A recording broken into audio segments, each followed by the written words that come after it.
the first thing we got to do is figure out how to punch from this laptop, because the laptop that is currently streaming is the one that I did a hack on Minicom to actually punch raw binary files. Now, Reese came up with a command line version, or command line solution, but I think Nuki suggested Qtcom. Yeah, I might give that a shot. It's a GUI. Yeah, as much as I love feeling like a hacker doing things on the command line, I'm not upset to do stuff with a GUI. The one that I use for stuff like that on Linux is GTK term. On Windows, it's TerraTerm. Okay. Oh, there's a TerraTerm, a version of TerraTerm for Linux. Oh no, it's vaguely like TerraTerm, but it's a terminal program, GUI based. It's not a port of TerraTerm. Yeah, I'm just saying that's what I use on Linux, and TerraTerm is what I use on Windows. Oh, okay. What's the name again? GTK term. Okay, thanks. I downloaded the wrong version of Qtcom. I will say on one laptop, I have had an issue where GTK term will not send files over 4 kilobytes. But that's just on that one laptop, so.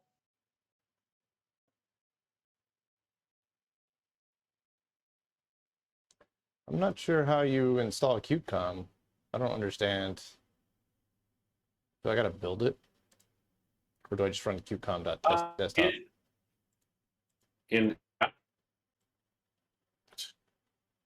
You're breaking up, Nuki. I caught like every third word of that. Spectrum's been acting up. You may be able to it's rough, man. Install. Yeah, I think he typed it in like really earlier. It's supposed to be in apt apt get or something like that. Yeah, Dishin just posted sudo apt install Qtcom. Obviously, the best way to install a GUI is through the terminal. Thank you, Linux. Best way to do everything through the kernel and a terminal, man. Well, you can do it with the GUI too. The problem is that you have to scroll down a list of 78,000 packages to find the one you want.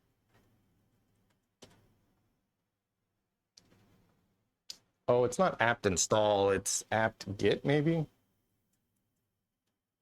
No, it should be just apt install, apt space install space whatever the crap. Oh, I put a dash in there. The old way of doing that was apt dash get space install space whatever, but you're not supposed to do it that way anymore. They both work. I think one's alias to the other. Oh, great. Yeah, for now. They're supposed to remove that alias, I think, in Debian 14. So now it says waiting for cache lock. Could not get lock in var lib package you have to remember it's not your computer. You have to beg. So you have to type sudo first. I did. You have your if your update program, the GUI-based update program, is open somewhere else, or you have another window, another terminal running an update, it just can get that. No, I mean the update manager says that I need to update the Linux kernel, but it's not actually actively doing that. It's probably. If it's got to be Windows open. Sorry, you go, Susan. I say it's, even if it's not actively doing it, it's probably holding the lock until you tell it yes or no. Yeah, because it's now stuck. I can't do anything. I hate Linux, man. Like, is my only option to update the kernel before it will let me install anything else? You should be able to say not right now or something like that. It's like literally not doing anything right now. It's not downloading anything. It's just the update manager just says there is a kernel update. I haven't initiated it. I haven't done anything else. Like the computer's literally just sitting here doing nothing. I mean, it's clearly doing something. Close if you can, close the update manager thing. Okay. And then try the command again. See if it gives you the same error. Yep, same problem. Whoa, that's weird. This is Linux, man. This is 100% Linux. The we give you perfect control when we feel like it. It's like it's no different than Windows, honestly. This is the same type of crap that you deal with in Windows. Yeah, the you have perfect control thing went away 10 years ago because now you're not smart enough to do it. You have to take their defaults and recommendations and everything else. It's just like Windows was. Yeah, it's just Linux is just Windows with less AI, which is the only reason that I'm on Linux. Which is not a great reason, but I don't know. Ubuntu just released their latest and greatest, and they've taken away even more. Yeah, sounds like it. We've kind of hit a spot where like you can't do anything anymore. I want you guys looking at my password. Yeah, the really funny part is all the people I knew that were building Linux back in the day have since just gotten sick of it and bought Macs. Like I know one of the people who is credited as the father of AI in the original sense of the word, not the current sense of the word, and one of the legendary names of the hacker world, and he has a Mac. Yeah. So now I'm waiting. I tried to install QtCom again, and it says dpackage was interrupted. You must manually run sudo dpackage configure a to correct the problem. So I'm doing that now, which is taking forever. Because hashtag just Linux things. You may be running into bandwidth problems with your internet too, because I've noticed a few disruptions with the stream. Probably when you were working with it. It's probably trying to, I don't know, download all of Linux again just because something went a little wonky. I feel like that's generally the solution. It's like, oh, something doesn't work right? We should download all of Linux and reinstall it. It's like being back in the Windows 95 days. Only Windows 95 was infinitely better.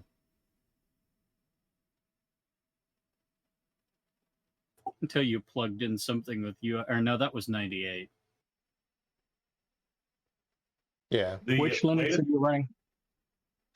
This is Mint, but I get the impression that they all suck in their own way. Like it's never good when your operating system, your Linux operating system, has people arguing about what the least painful version of it is. There you go, finally.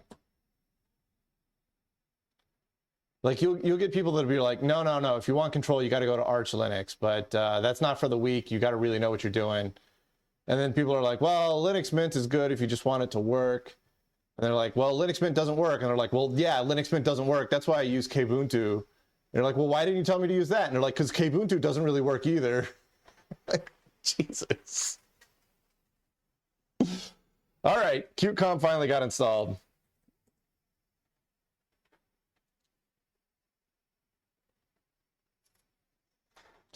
Do I have to start it from or can I start it from, yeah, I can start it from here. Okay. We're making progress now. Yeah, dev USB 0. We're gonna set. All right. The baud rate doesn't have an automatic option for 300. It just says custom. What do I do with that?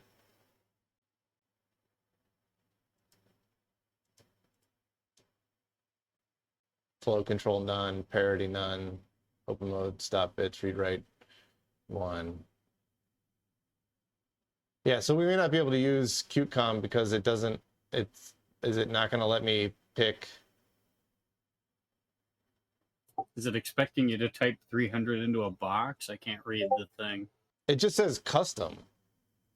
And then it doesn't open up any boxes from there. Wonderful. I think you can use STTY to set the serial port before you start it. I know. Yeah, because that's totally what a GUI is supposed to do. I know, right? At that point in time, I might as well just hang out in the the idea command is line. you can use it to set raw as well using STTY, which you need. All right. And I did paste the commands for that up in the chat. Yeah, I was gonna say what was Reese's purely command line solution. We'll just go ahead and do that. Yeah. I am underwhelmed. TerraTerm was fantastic, man. TerraTerm was like one of the best terminal emulator programs I ever used. I'm gonna. Somebody blew out their microphone right there.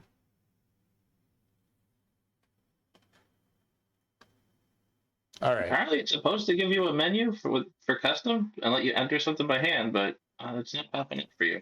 It did not do that. That's that sums up my entire Linux experience right there. It's supposed to do X, but for you, it didn't do that. That's like my entire Linux experience. You don't happen to have Putty installed, do you? Not on this Linux. laptop. Putty's also a Windows thing, isn't it? No, there's a port for Linux. All right, there we go. FTTY. Again, you guys keep looking at me typing my password in 100 times here. Add yourself to the group dial out. No, well, I had to do it to set the TTY, STTY. I had to do sudo. Yes, because you're touching a device that's in the dial out group. Yeah, there we go. All right, let's cat. Well, I gotta get to the right folder here. So let's go CD desktop. What folder is that in? CD cheat sheet. Is there tape in the punch? Yes. Okay. Yeah, All right. it's not I actually can't on tell. at the moment, but yeah. Oh, okay. If it's off, that's fine too. I just Yeah. didn't want you to do something that would dry fire the punches. All right, let's try sending the new Sierpinski here and see what happens. Let's do an SIER38.ptp.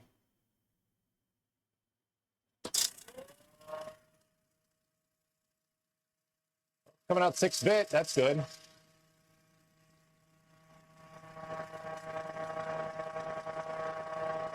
That's a good start. Let me open that one up. What are you trying to do? Trying to open PTPs as an image. Where's Octet at? There we go.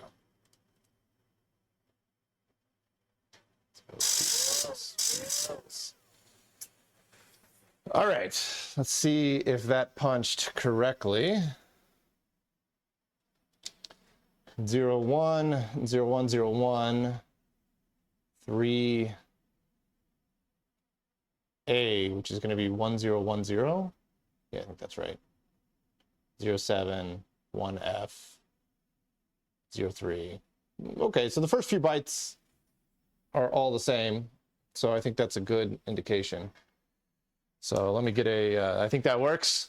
Reese coming in clutch with the command line solution here. Let me get a pencil and write down what this is. This is So, Sear 38. gotten it figured it out, but I will reiterate my recommendation for GTK term that it really is, in as far as I've been able to find, the closest you can get to Terra term on Linux. Okay, I'll definitely gonna give it a shot because this feels like a less than ideal way of doing it. But tonight's about the LGP-21, not about me lamenting that I'm on Linux. Understandable. Carry on. So we're gonna push through. I'm just gonna punch all of these, Reese. I think. All we need now is the oh god, what was the name of that?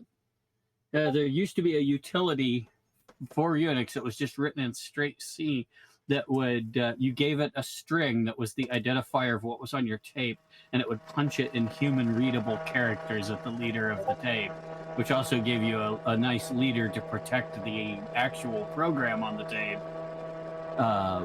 because the human readable part would get damaged first.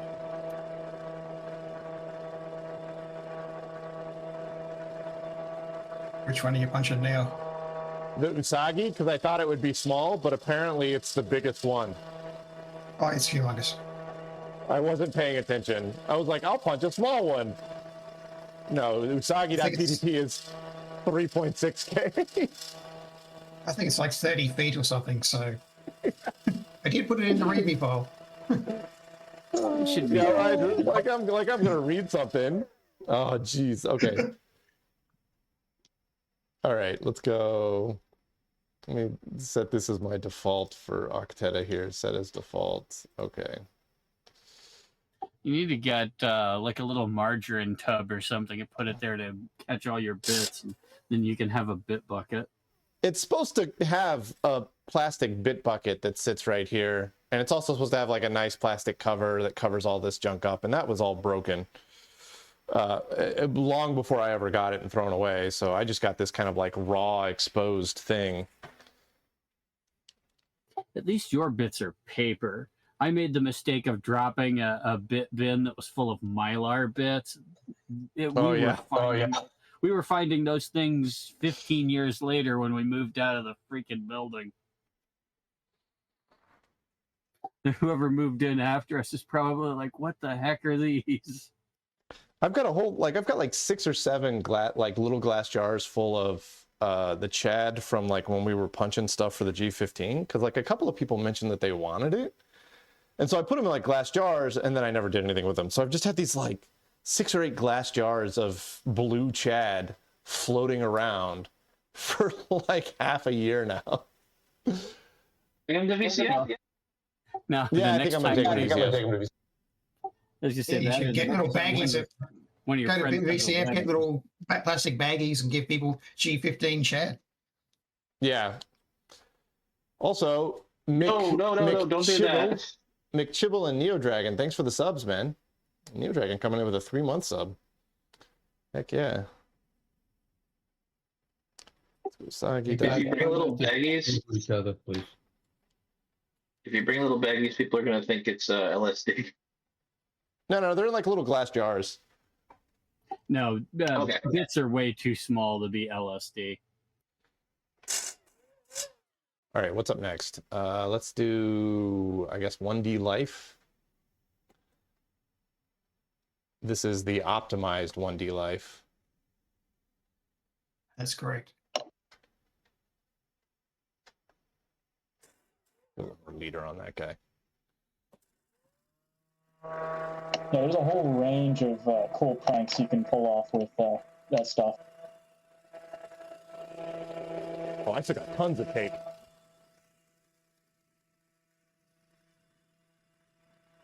Yeah, we're not gonna get anywhere close to using up the tape that I have. That's one of the other nice things about paper tape is it's so thin that the reel lasts way longer than you'd think it would. Oh yeah. I actually have, oof, that thing is not quite. I have quite a lot of the 8-level paper tape. What I'm running low on is dark colored 5-level paper tape. So the G15 wants dark colored because it's optical and the photodiodes are quite sensitive. And so the light colored paper tape that like the teletype guys use is a little too thin and it lets too much light pass through, and it's really hard to get the G15 balanced on that. So they, you know, and the Bendix would use black 5-level tape. So we've been trying to find it. Like Lloyd bought all of the blue stuff that he could find, and it was coming from like Lithuania or somewhere. But it's just like there's just not that much. We have some green stuff that we think will work fine, but dark colored 5-level is getting pretty rare and hard to find, it seems. This was 1D Life optimized. I wonder if you could just zap a roll with like a air compressor or something, stick it in the bottom of a paint bucket, and then soak it in ink. Potentially. I feel like it would be way easier to just ask a paper company to cut off a ton of rolls for us, but I don't know if a paper company will. It's kind of a weird size. All right, this is 1D Life dash face, which is smaller than regular 1D Life. I guess this is a custom seed that generates a face.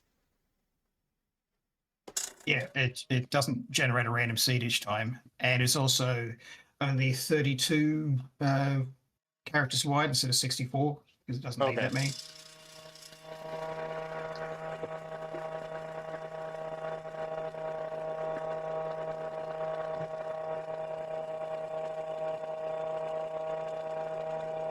Oh, Bill, if you've got your Mandelbrot, post it up. I'll punch it as well.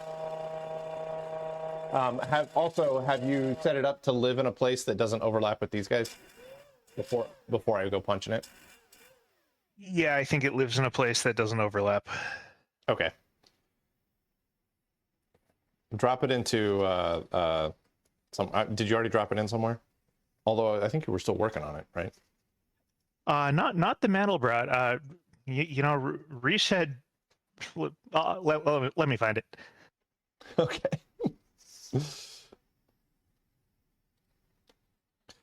Yeah, this is Life Face.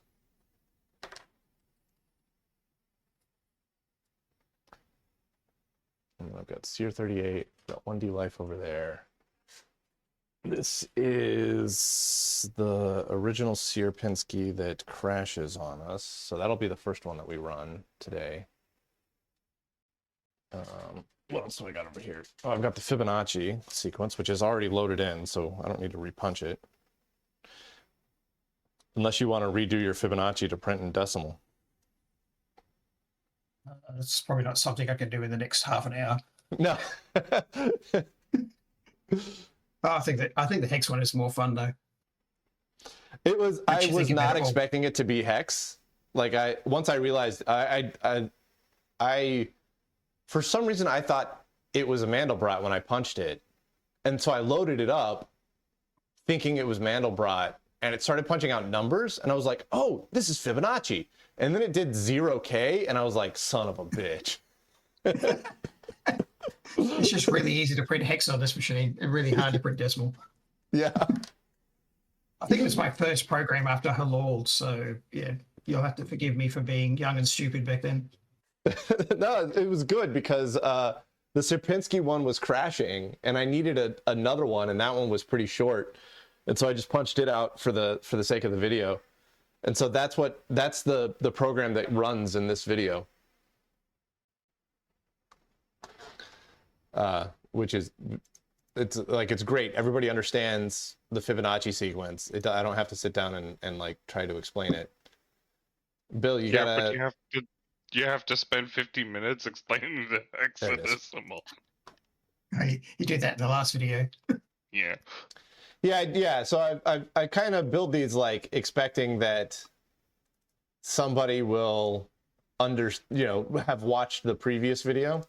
I mean, there's no way that this coming video is going to get the type of views that the last two videos got. Like those two both did gangbusters. So like the pressure's kind of off to try and make a really like banging video for this week. So it was just like, yeah, let's just mess with stuff.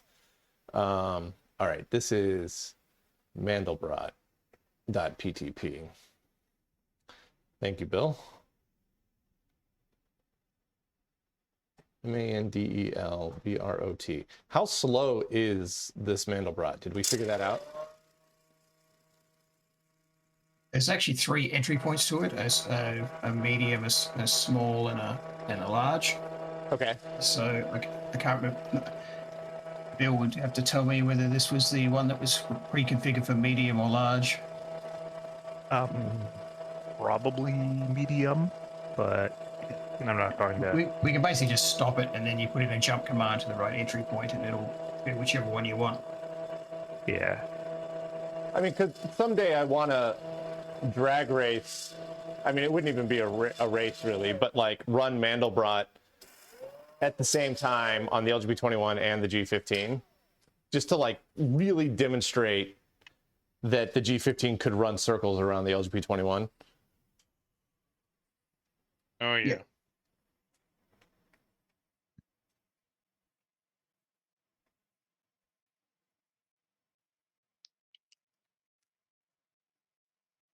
All right, I think we've got everything punched. Same time, it's only 14 minutes to run the Mandelbrot on the smallest one. Yeah, but that was like 4 minutes on the G15. Yeah. All right. All right, we've got a collection of paper tape here. We're going to start with the Sierpinski, so that way Reese can do some troubleshooting if he wants to figure it out. Let me re-aim the camera here. At least we'll have a log of the error. Let's see here. You guys can see the typewriter, the CRT, and the tape reader. Before I load that up, I want to make sure that the tape reader frees up. So we'll go power on there, do power on here. That start relay. It still has the belt problem. The belt? Oh, on the belt's not really. I mean, for the take-up wheels, yeah, but the drive belt's fine. It's just the differential that controls whether it goes back and forward is sticky. Oh. Once it like has been running for a few minutes, it gets better. Like I can't get reverse to work. That gets a little stuck. But Ford's is fine. I mean, we don't have any programs that need to automatically engage rewind. And I don't even know if you can do rewind programmatically. Nope. Nope. Yeah, there it goes. It can barely do forwards programmatically. Yeah. All right, so this is the original Sierpinski.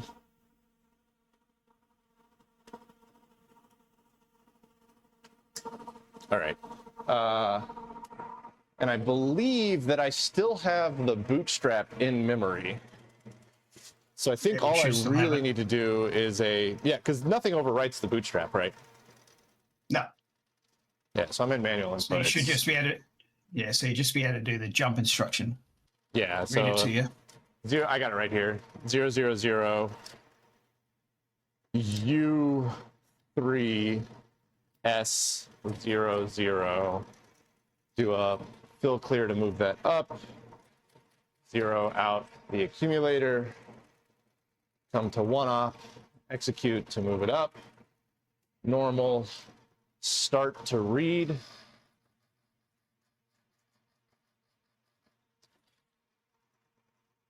It gave me a carriage return that time. That was weird.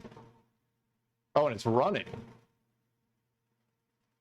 Why is it running? Huh? What is it? What is it running?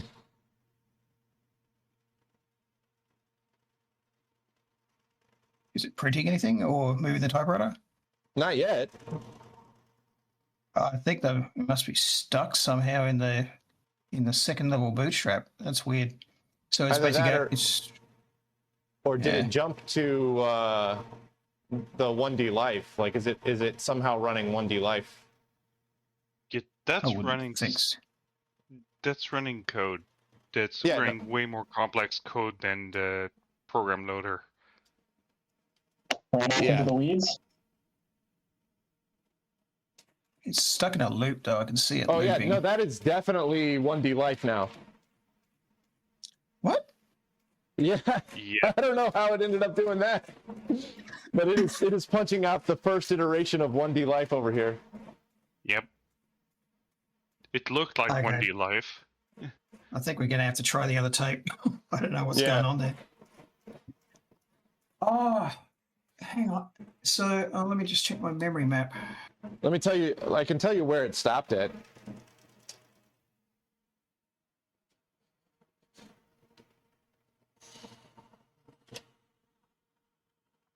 Yeah, I think 1D life is loaded in memory after where I put Sierpinski. So it may have tried to start running and then just went through a whole bunch of no-ops or something and then just ended up at 1D life.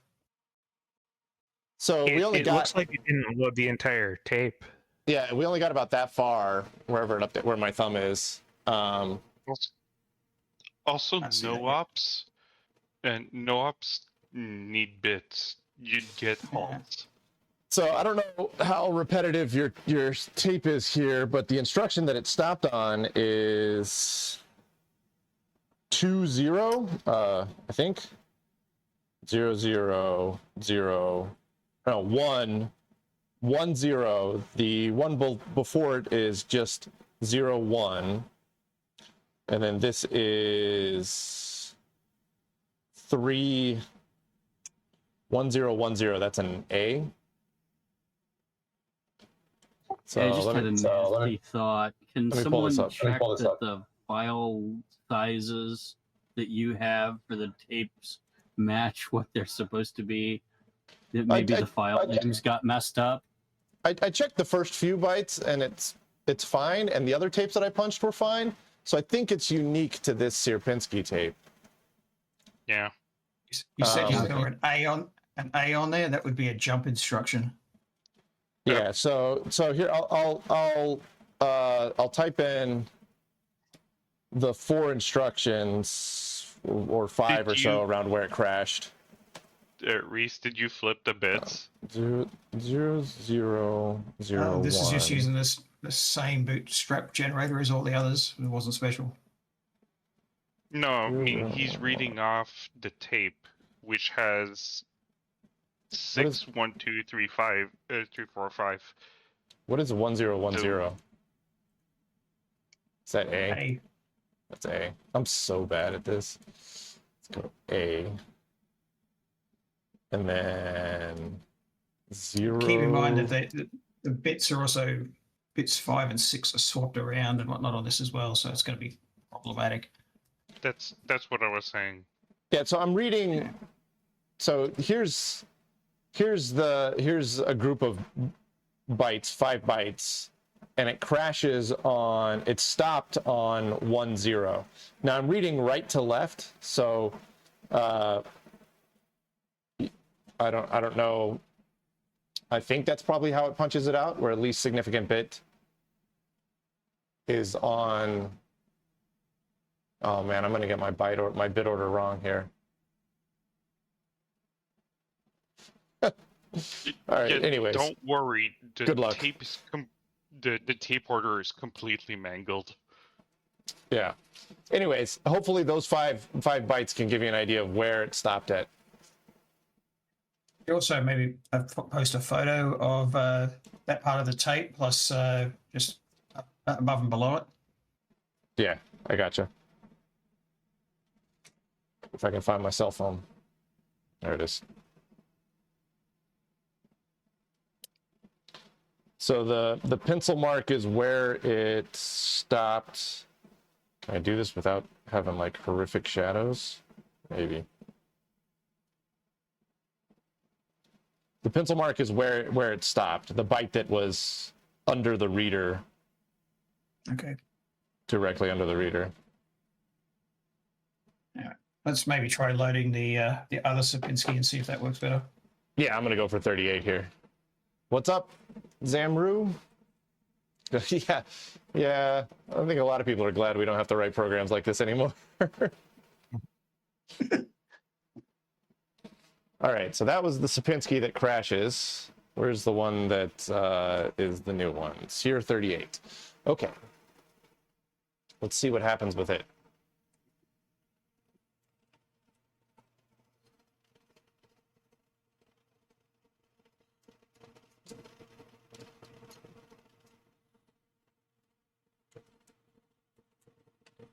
All right. Is that literally a 0? Anyway. 0, 0, 0, U3S 0, 0. Fill clear. 0 out the accumulator. 1 op. Executes. Normal mode. Start.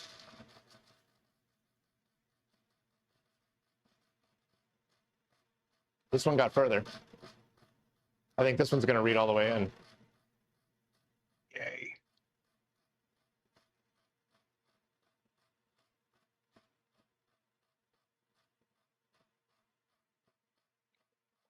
It sounds like a pig.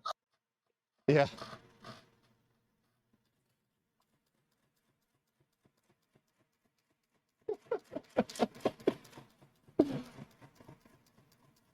Is it printing triangles?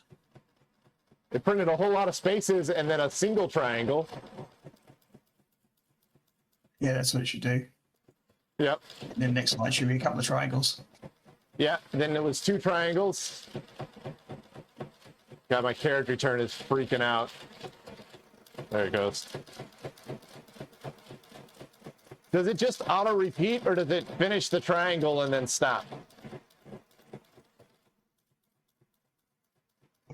What do you mean? Like when it finishes one full set, it just stops and then waits for you to restart the program? Or does it loop and go back to printing a single triangle? It should print like the entire Sapinski triangle, which is made up of like 100 odd triangles, and then it'll halt. So okay. First line should be 1, second is 2, and continues like that.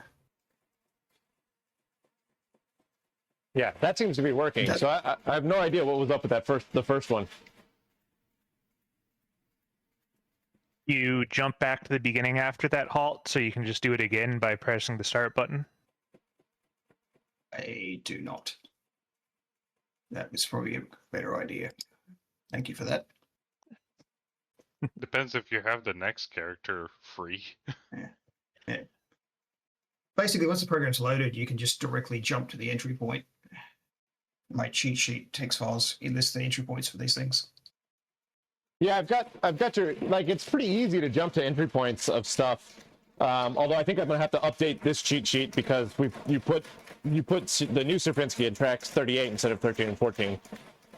Correct. But yeah, if I want to go back to 1D Life, I just do a jump to, just do a U0 W00, and then we're off to the races, right? Like that's plenty for me. Like we don't need a fancy menu or anything. As long as I know the jump points, I can print that out and keep it with the machine.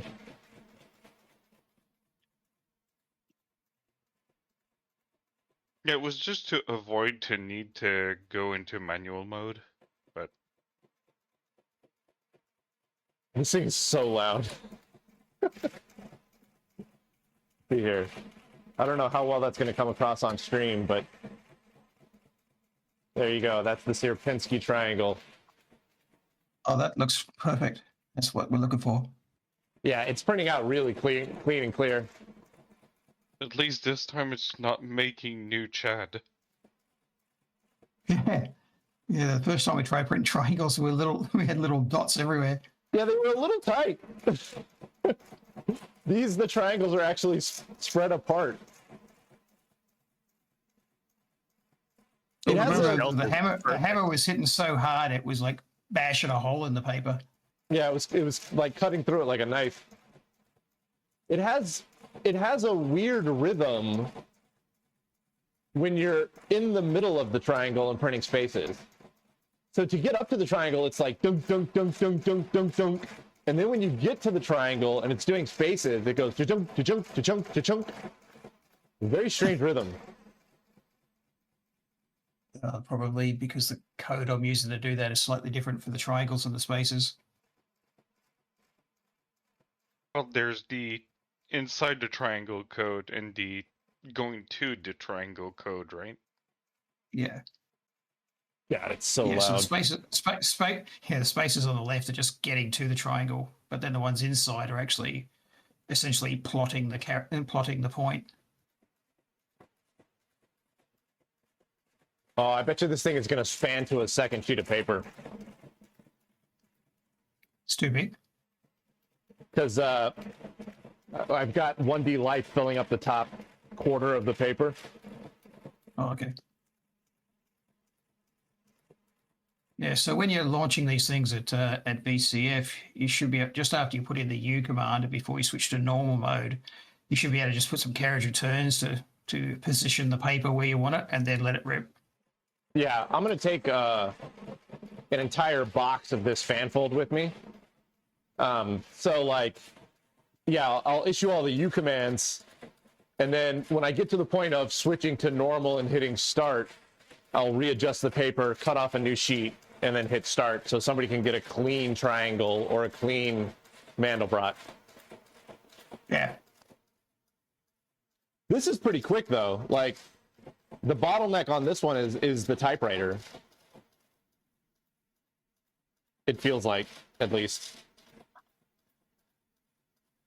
Yes, I think I estimated about 8 minutes or something on this one. That feels about right.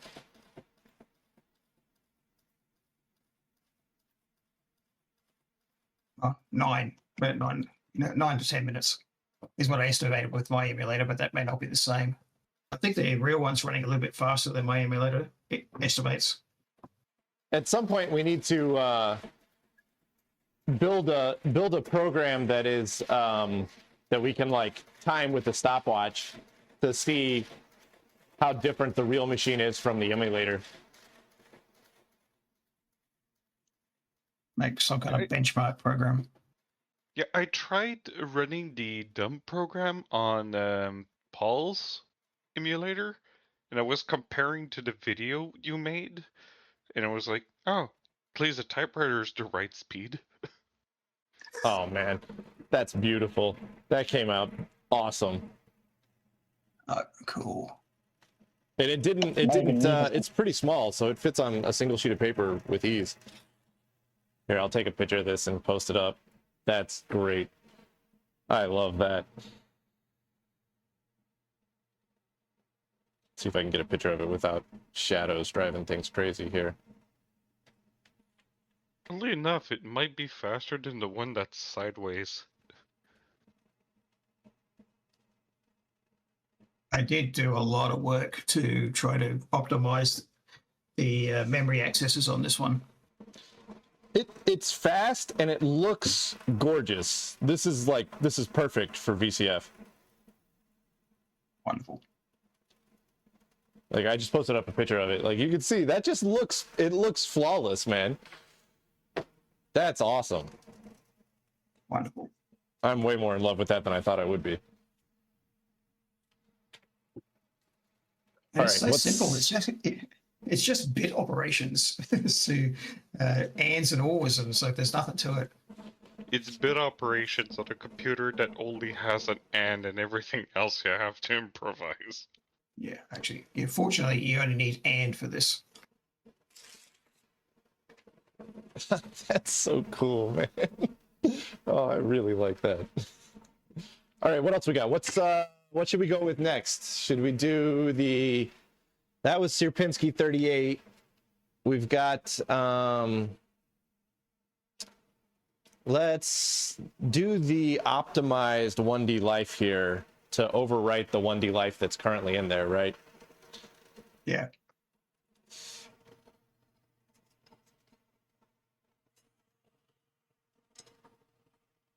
My estimate on this is it will take about 70 minutes to run, but that's still better than the 3 hours it would have been before. Oh, How 17 much minutes for for a just full one cycle? page? It's not even a full page, it's only 25 lines. Oh, jeez. All right. Yeah, array indexing on this thing is just terrible, and life needs arrays. And so I Yeah. was trying to look for some mathematical trick to avoid using arrays, but I couldn't find it. Where'd my cheat sheet go? How There it much is. for a line? 64 characters. Yeah, but I mean in time.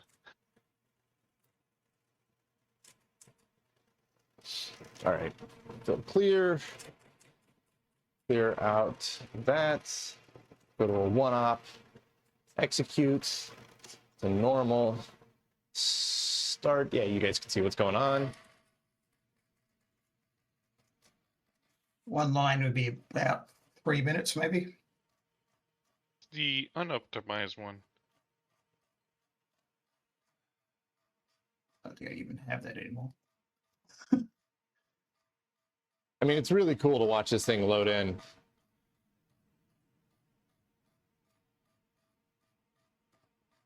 I think you're CPU bound for that.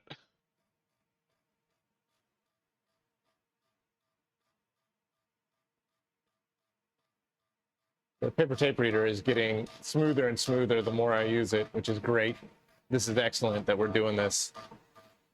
I think on the big hex loader, they actually do a lot of inputs one after each other just to get faster. A bit nuts. Your 1D life tape here has a couple of sections that are just like all 6 bits are set. It's a little weird looking. I think there's some constants in the code for that. Yeah. Yeah, you've got like a short section here that's all 6 bits, and another short section here that's all 6 bits set for about 6 words.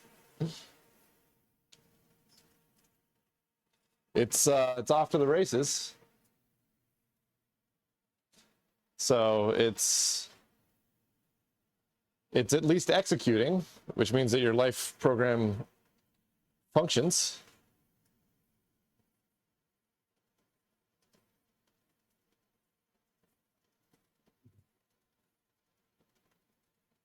And honestly, the original these...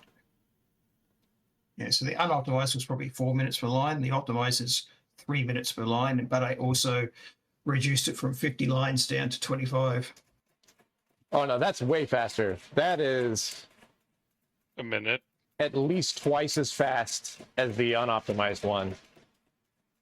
That's Okay. crazy fast. Cool. That's a serious improvement. Thanks. Yeah. I would be pleased. Yeah, that's awesome. That's a serious bump up in speed. At least now it's competitive with a human. Yeah, actually, it might be faster than me. I don't know, what's the rule set that you used for this? Just like the standard 1D Life rule set? Yeah, just use the one from the website that you find when you Google 1D Life. John Okay. Millen's site or something. Yeah, there's like one web page dedicated to 1D Life, and that's it. Which makes sense. Yes. By the time John Conway had proposed Life, computers all had CRTs, so there was no sense to do it in one dimension. Yeah, I think originally there was like an article in Byte magazine in the like late 70s, early 80s about about different kinds of life. And probably many of the people reading in the magazine back then still were using ASR Model 33s and stuff.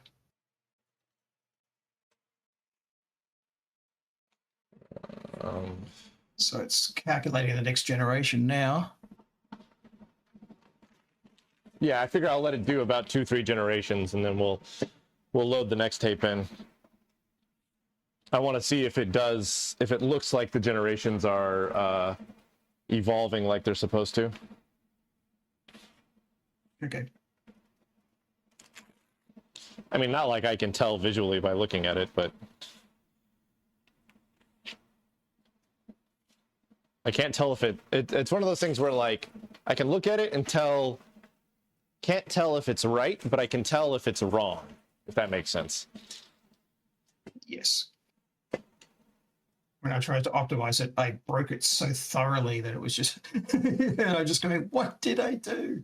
And I was using a store instead of a store instruction, store address instruction, and it took me like half a day to find it. Oh, there we go. Here's the next generation. This is way faster. It's at least 50% faster. Awesome. Yeah, that's excellent work, man. Yeah, so this is probably something you can just let run in the background when no one else is around and just have it actually pound things out. Yeah, that's kind of my thinking is like, this is what it's going to run all the time. And it'll just sit there and create page after page of 1D Life. But if somebody stops by and is like, ooh, what is this thing? And we start talking about it, and I go, all right, let's load up a different program. Then I can go to one-op, back up to manual input, type in a jump to a different program, or get them to type in a jump to a different program, then have them jump to that program and go. And then when that person gets bored and leaves, I just type the jump back to 1D Life and send it on its way. And as it fills out a page, I'll just tear that page off and just make a stack throughout the weekend that says, take one, you know? Yeah. Fantastic. You do realize that's going to be constant, though, right? What do you mean constant? Like, this is going to be, if not the coolest thing at the show, this is going to be a pretty high contender. I would be very surprised if you get a break. I mean, it was, yeah. I think people are going to dig it.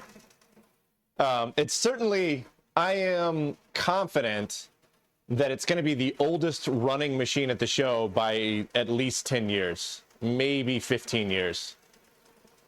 Yeah, that sounds about right. I'm excited. Like, I think it might also currently be the oldest running computer in Texas, which is kind of cool to think about. Like, I don't know anybody else that's got an older computer. I feel like they would be on my radar if I did. Probably not just Texas. There's probably 10 states around as well. Yeah, well, to honestly, the only older computer that I can think of in the U.S. that's running would be the two at CHM. I think those are older than 63. So the 1401 and the PDP-1, and then the G15. So this is, I think, certainly in the top 10 oldest running computers in America. Might be in the top 5 oldest running computers in America. Mm-hmm. Which is very, very fun to think about. I need to get some, like, tape. Do I have tape in here? Do not have tape in here. I'll do it with some blue tape. The ones that we've... Mandelbrot is pretty fun to watch because it's a bit quicker on the output. Yeah, we're going to switch over to that here shortly. I'm just getting a little bit of tape so I can tape up the tape. Tape up the tape. That's what I'm trying to do. Yeah, I don't know how many I just let just run in the background, because it's like you start, it's like it's only 20 minutes or like 15 minutes. Oh, for the Mandelbrot? Yeah, it's like might as well just look at it.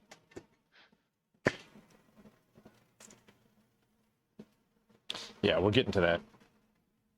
That was 3 iterations. We'll do one more iteration, one more generation, and then I'll post a picture up and we can kind of confirm if that is healthy or not. Yeah, I'll be able to check if it's following the rules. They're burned into my brain at this point. So that's 2 that we've loaded. The ones that we've successfully loaded, I'm putting blue tape on. Yeah, let's not challenge Reese. He can probably beat the LGP-21. Yeah. Yeah, we could have a human versus machine race. It took us 20 minutes to print it and 2 minutes to verify it.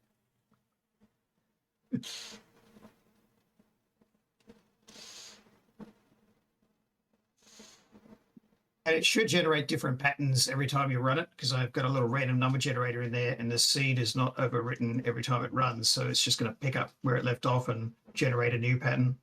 Does it go forever? Like if I don't stop it, does it just keep generating patterns, or is there a limit somewhere?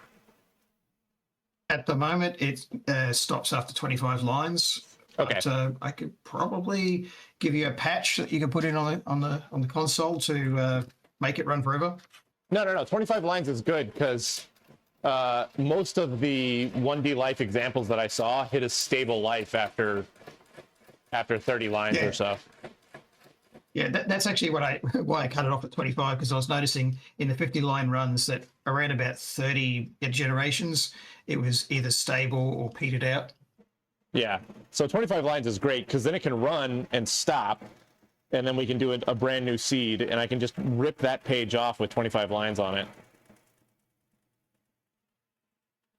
All right, so here is 4 generations of 1D life. All right, what are we up to next? Let's we'll do the usagi.ptp just because that was the next one that I grabbed. It's also incredibly long. How long is the execution time on that, Reese? Oh yeah. The Usagi, that actually runs really fast, but it's because all it's doing is just printing a very big string to print a picture. Well, yeah, we'll run it next. This is the oldest ASCII art. Except the LGP, the G15 one. All right, let's go. We're in manual input. We do a 0, 0, 0, U3S 0, 0. Do a fill clear. Clear out the accumulator. Go to 1-op, execute, normal, start.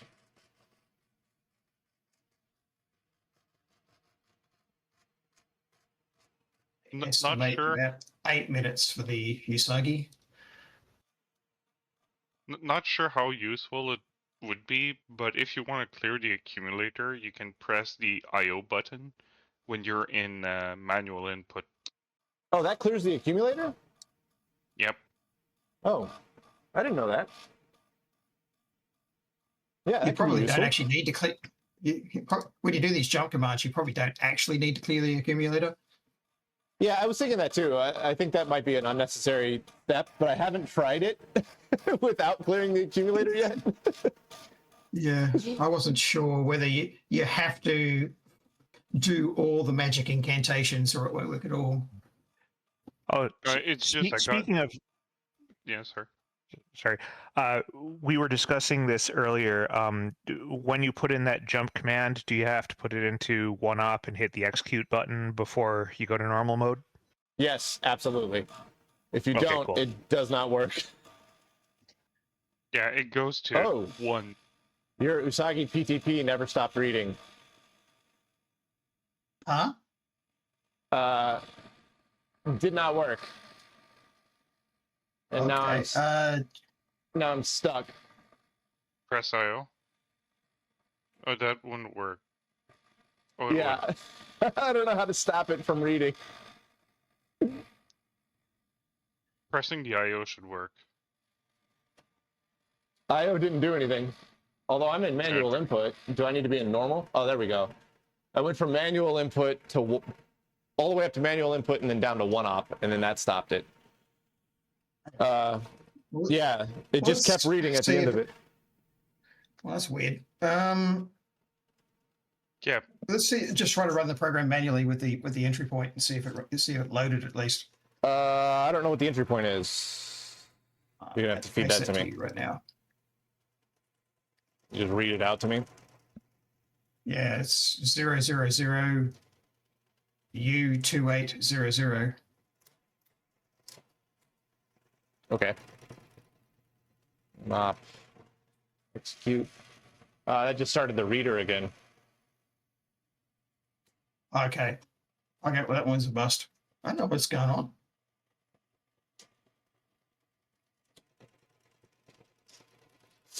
Yeah, we've I upset think there it. must be.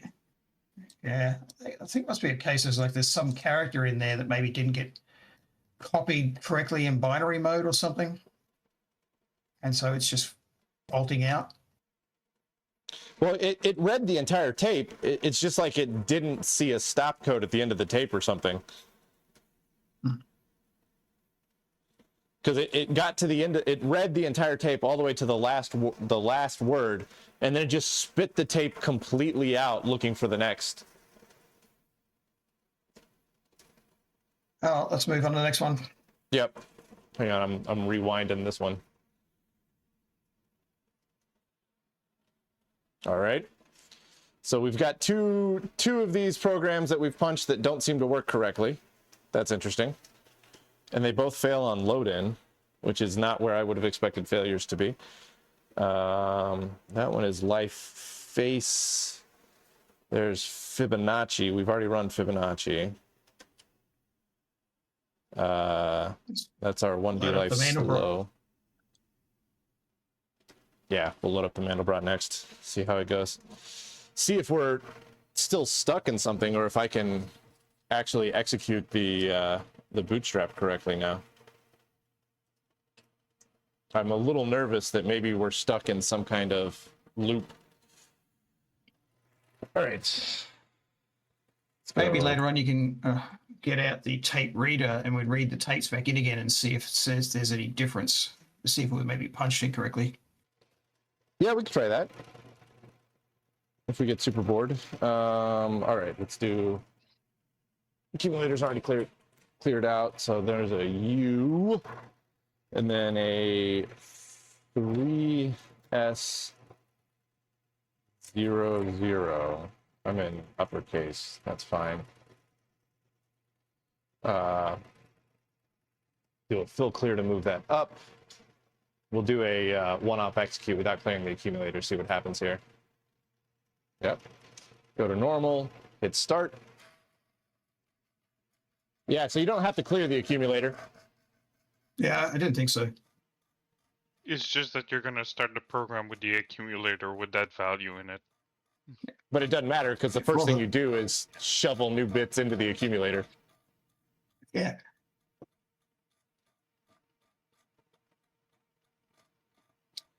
You could be jumping to some code where, like, the value in the accumulator is a parameter. Yeah, so if it were anything except for a bootstrap jump, you probably would want to, but I think for this bootstrap jump, it doesn't particularly matter that much. Well, it depends on what you're jumping. No, actually, no. With the bootstrap, it doesn't actually matter because it reads in 8 characters and flushes out any rubbish that's in there, so it'll be fine. Yeah, but I mean, if you're doing a jump to something else, that code could be reading in what's in the accumulator. It could be the first thing it could do is a clear. It clears it somewhere.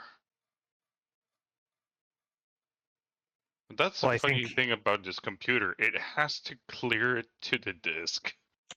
All right. Mandelbrot looks like it's doing stuff. Oh, that looks about right. Yeah. Oh, you didn't tell it to go to lowercase.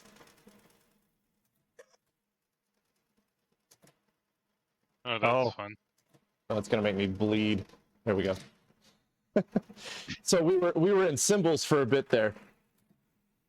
All right. Do you see probably some 8s and 6s? So right now it's on 6. There's a 0. It was doing sigmas for a little bit, so sigmas would be 8s. Yeah, and then there was a dollar sign, which would be a 6. Yeah. That sounds about right. It did a 0, 2, 2, 0, then a J, 4, 4. Yeah, that's fine. Yeah, that sounds about right. It honestly feels about the same speed as the G15.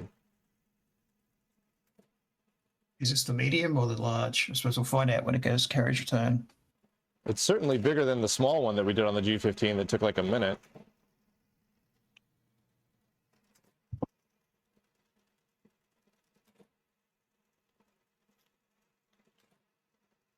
That's what I was saying. It's like it's a bit more active with the type out. Yeah, this was the one that like I loved running when we were at the open house at on the G15 at System Source, because it just like sat there and I could chat with people, and there was like it had two good benefits. Like one was it's just doing something in the background, right? So people can like walk up and see it type something out, and the machine is working, but it doesn't require any interaction. And the other thing is that if I heard it hit the typewriter, I knew it wasn't broken. So every time I heard it hit the typewriter, it was just like a little bit of relief. This is a pretty big one. This is like at least half of the page.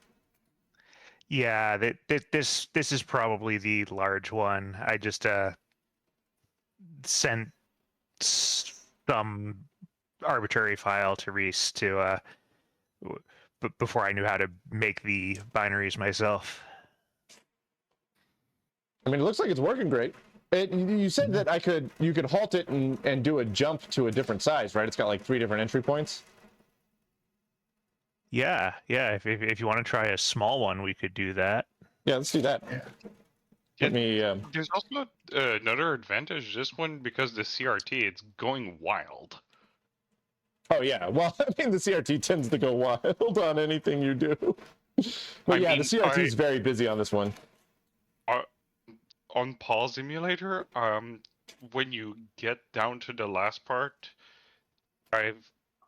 it was averaging like 26 instructions per second. Oh, geez. Honestly, man, I feel like this thing is about the same speed as the G15 Mandelbrot.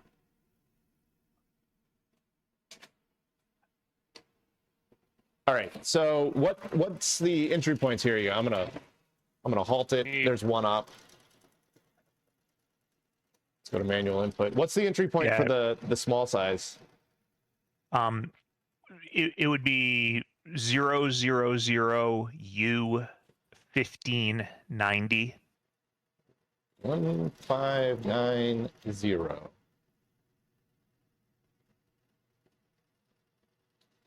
All right. So we'll do a fill clear on that guy. And then I'll clear out the accumulator. We'll do a one-op execute. And then I'll go to normal. Does it do an automatic carriage return, or do I need to throw a carriage return in? Throw one in for good measure. Okay. It did one. Yeah. Okay. Yeah, there we go. 8866. Oh, this must be a really small one because it's already. That was an F. 4. Yeah, there we go. Yeah, this one must be much smaller because it's already getting into heavier duty math.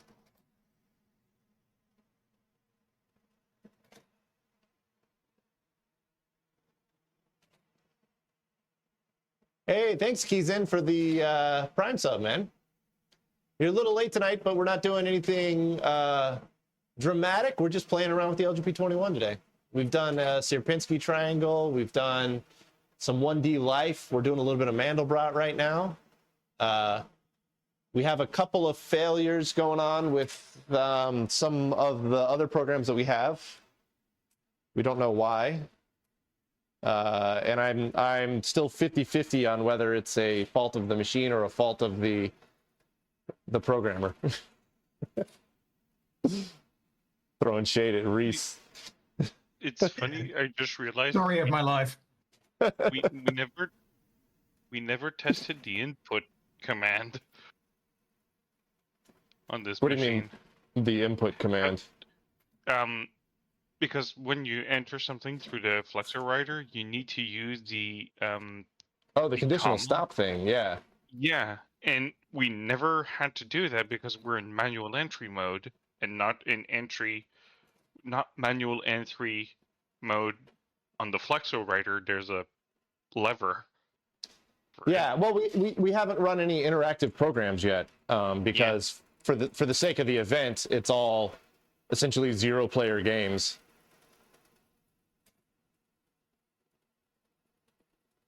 We know conditional stop works because, for at least from the tape reader, because that's needed as part of the bootstrap process. Yeah, but we never really tested if the key on the Flexo writer is completely borked or it's doing its job, but we don't know.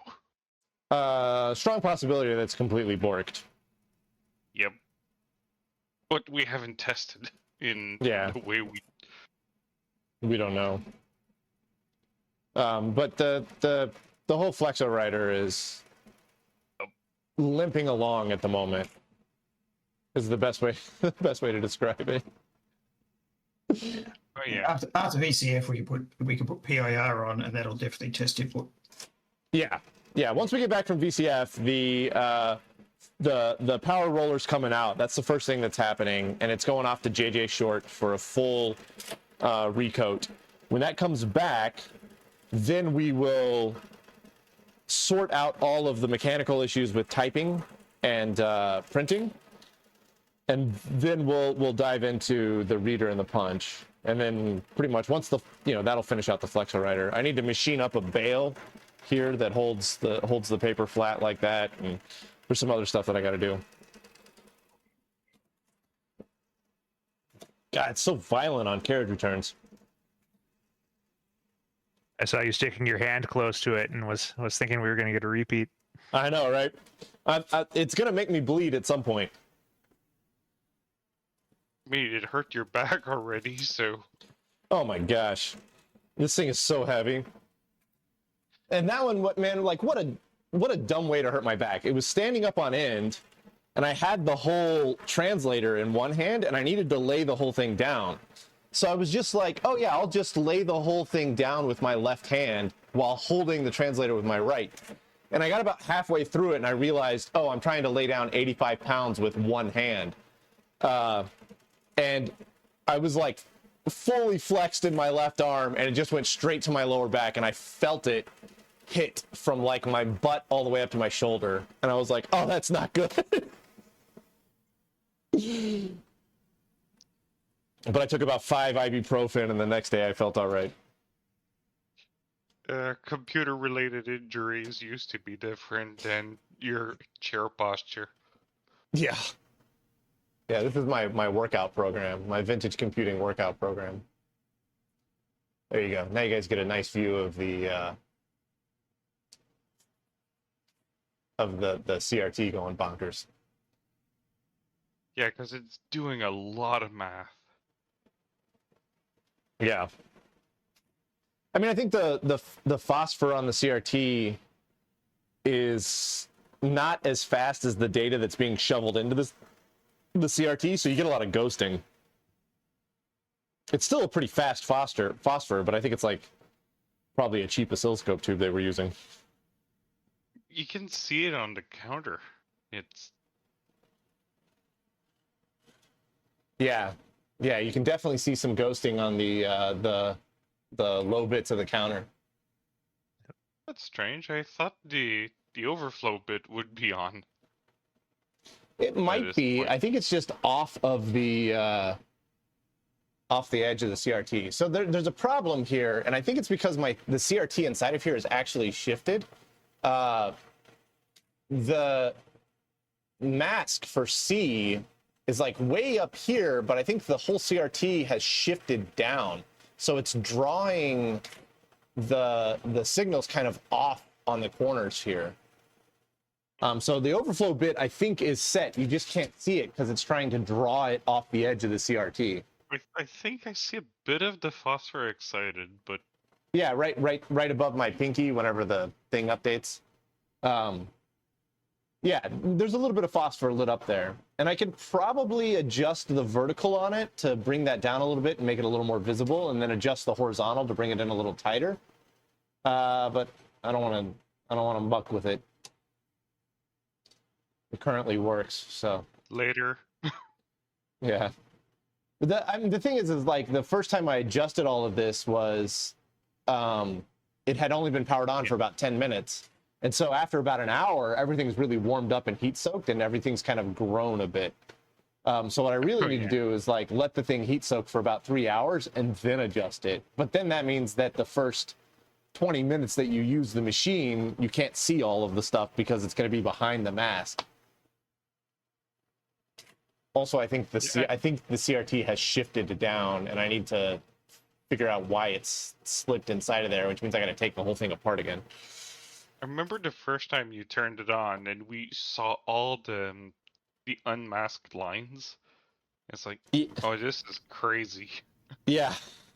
You can see the redraw. I don't think they're not doing blanking when they redraw, I don't think. They're just redrawing behind the black mask.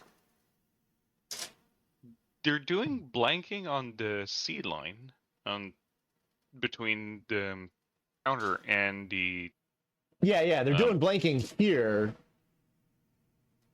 But, not all the time. I can't quite see. I don't know if they are doing that or not. They might, and they might be blanking on the redraw to the I and then the A. Because I'm pretty sure it's just a single gun scope. Like, there's no way that they built a 3-gun scope for this. No, it's definitely single gun because we saw like the intermediate lines jumping between them. Yeah. So sometimes it's not completely blanked. But they get away because of the mask. Yeah, BBM Donut, I don't know if these are late game issues. Like late game issues would be like if the thing didn't turn on anymore. Everything here is not a game breaking thing. This is all just totally acceptable. Yeah, this is like, I need to be on this stream in case I don't know a single transistor blows up. Yeah, I should probably order some spare PNPs that are equivalent. Oddly enough, there are NPNs in that machine. Yeah. It's crazy. Yeah, They I just should use do it that. for they just use it for the track amplifiers. I'm going to do that this weekend. I'm going to order a handful of PNPs and NPNs. Yeah, the weird ones will be the ones that let go. Yeah. Especially there's not many transistors in there. I think an AI like said there's like 2,300 diodes, and I was like, this is completely wrong. It has that many resistors, that I'm sure.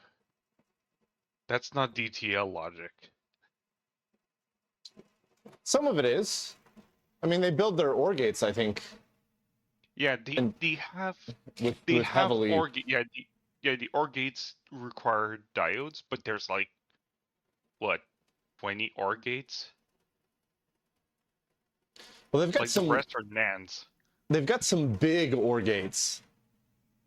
In the schematics I was seeing that have like 8 inputs or something like that were made out of diodes. I say that, and now I'm not going to be able to find it because maybe I'm thinking of something else. Yeah, possibly.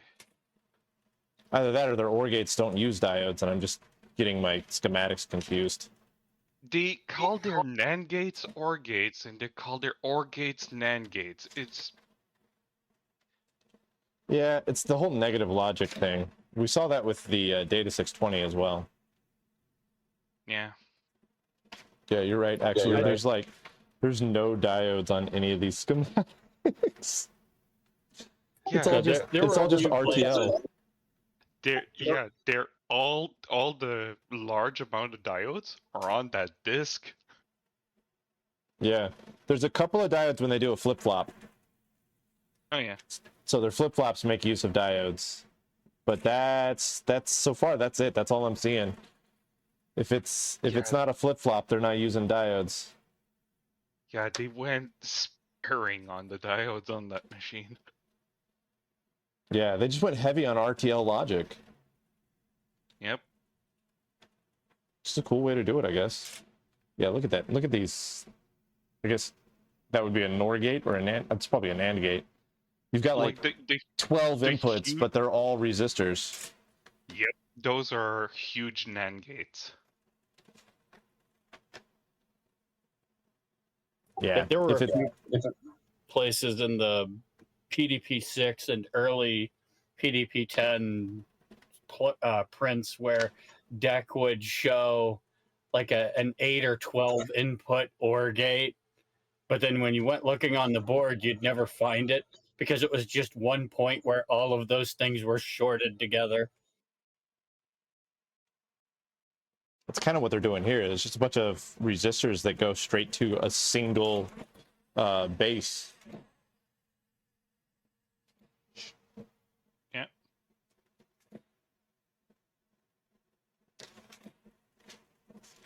Yeah, I need to look through here and get some resistor notes. Although honestly, probably 2 N222s and 2 N2907s could replace most of the PNPs and NPNs in here. Probably. Because I mean, there's no voltages higher than negative 20 volts, right? Think that's right. 0. Well, I mean, there's not a voltage differential greater than 20 volts. It looks like they have some plus 15 floating around somewhere. But I think like a 2 N222 is good across a 40 volt range. And at the same time, 2907 is as well.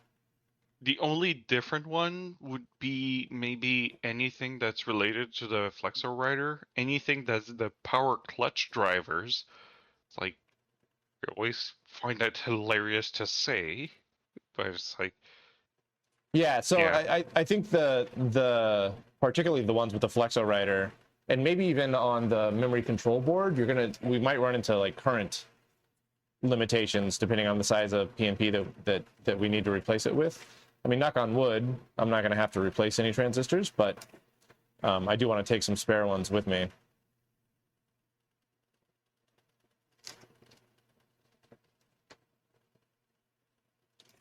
So, Bill,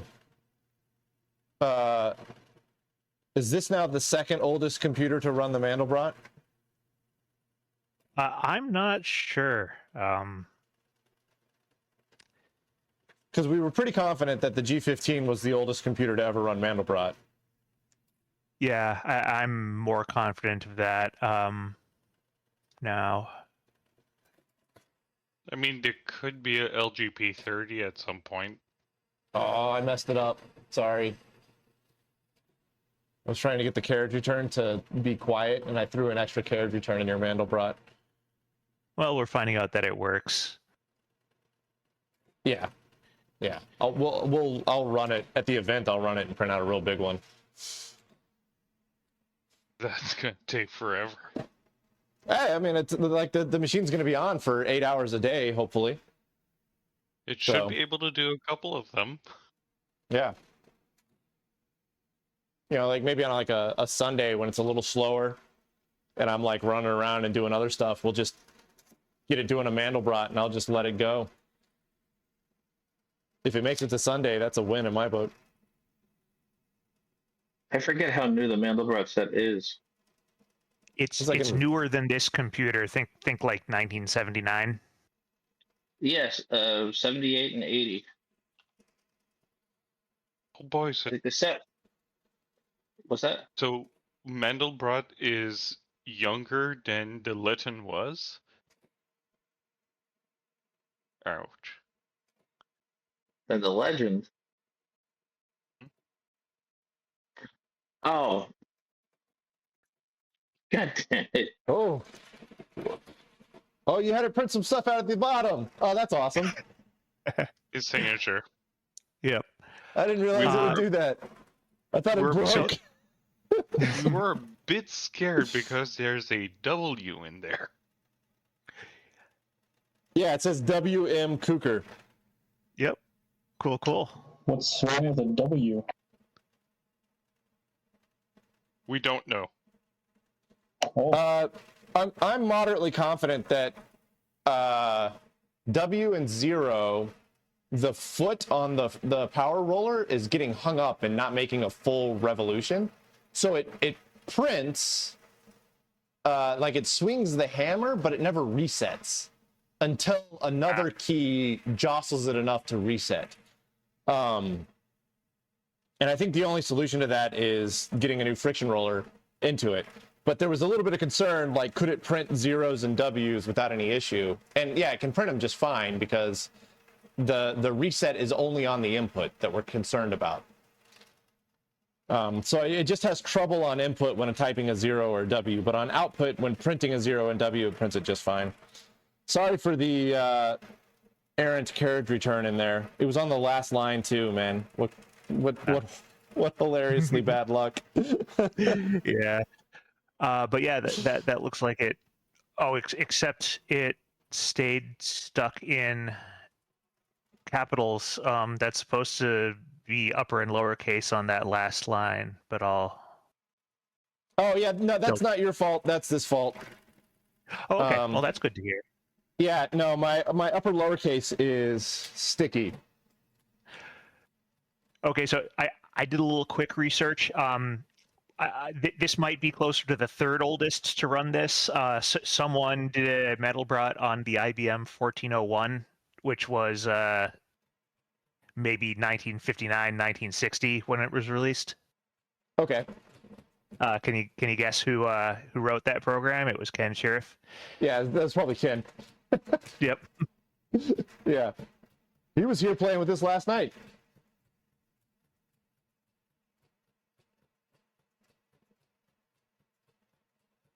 Yeah, hopefully that's starting to loosen up the uppercase, lowercase. That's funny. I had no idea you knew him, but I dropped him an email just wondering if he knew of anyone who'd run it on other really old computers, because I wanted to know if the G15 was the oldest. Wait, I mean, I think Ken Sheriff was there last night? Yeah. Yes, Ken Sheriff was here last night. You do realize that when Ken Sheriff just drops by to hang out and see your setup, you've made it. Yeah, I know.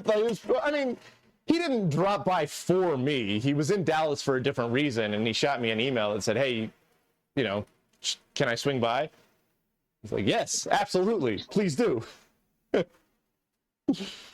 Ken Sheriff, Veritasium. This is all this is all celebrity fuel for you. Hey, you're forgetting AJ Palmgren. He's been here too, man. That absolute legend. The forgotten channel of forgotten machines. That's right. All right, what's the I guess it'll automatically do it. We're gonna do the 1D Life face one next. I think that's the only one we haven't done. Yeah, I think that's. I heard Ken Sheriff. Yeah, Ken was here last night. Yeah, he mentioned that last week. I wasn't sure when he was going to come over.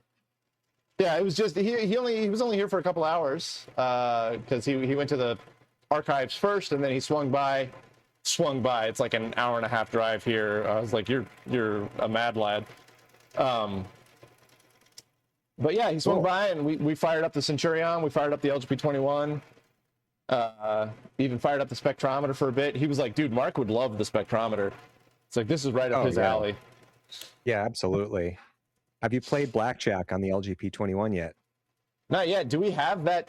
Do we have an LGP-21 Blackjack code? We do. It was actually dumped many years ago, and probably around 15 or 20 years ago, I reverse engineered the weird loader format they used to get to the actual machine code. So you probably need to re-encode it with the loader of your choice, but it's all there. Ooh, that to me is that. Bill got it partially working, didn't you, Bill? We'll go to normal, and we'll hit start. It might require PIR. It does, but I do have a disassembly that works that I think we could fashion into a bootstrappable one. Yeah. The only inconvenience is I don't think we have a double color tape. We do. I do. It's just not in there right now. I have a black and red. Okay. I have a black and red tape. Right. Oh, full HD color then. Yeah, I've got one right here. Black and red. I mean, you can't see it, but new nice. inbox from probably 1965 or so. We are absolutely going to use this at some point. It's going to it'll scrug lines 18 through 20, scrolling 20, 18 through 25, 18 through 26 is where Blackjack seems to live. Is this the one that failed to read earlier? No, this is the 1D life that prints a face. Yeah, I thought that's the one that didn't stop. No, that was the Usagi emblem. Okay, all right. I knew it was something artwork.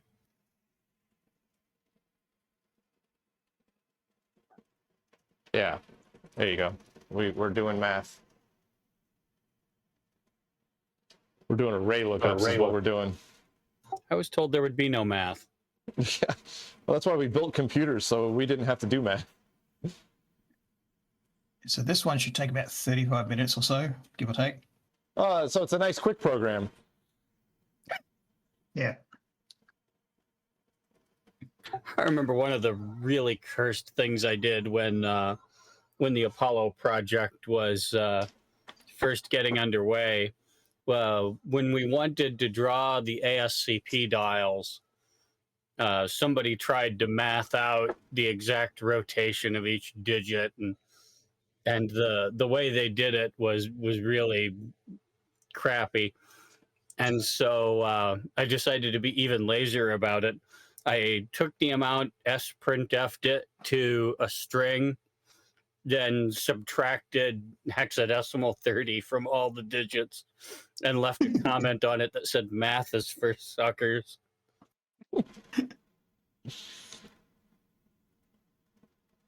And that stayed there for embarrassingly long before somebody came and replaced it with some fancier stuff that used modulo arithmetic.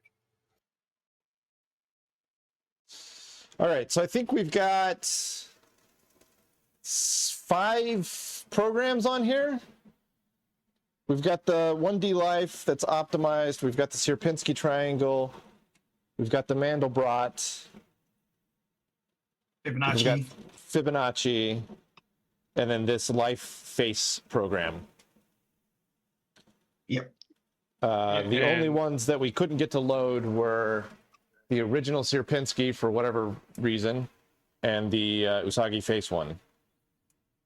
Yeah. Yeah, and the LGP-21 Blackjack is definitely a port of the LGP-30 Blackjack. Just because how the strings are done, right?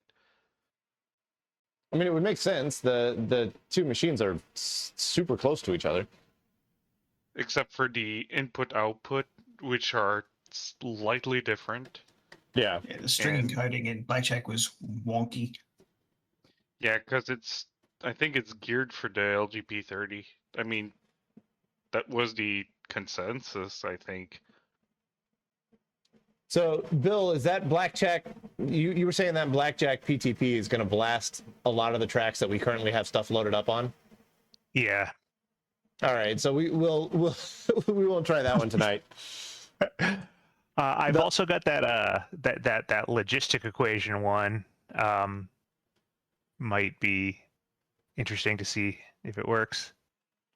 Oh yeah. Has the face printed anything yet?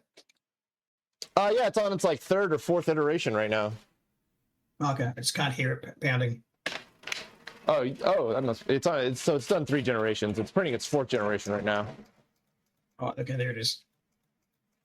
Yeah, that's Discord doing some pretty good noise reduction. Yeah, that looks like it so far. Vacuuming up some Chad right quick.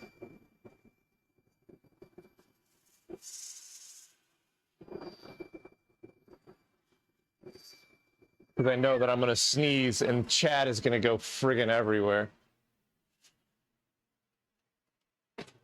There we go. Yeah, so it's done. I think that was the 4th generation. And it looks like it's doing the right thing. Yeah, that looks like correct. Bill, that logistic, what track did you put that in? I can answer that.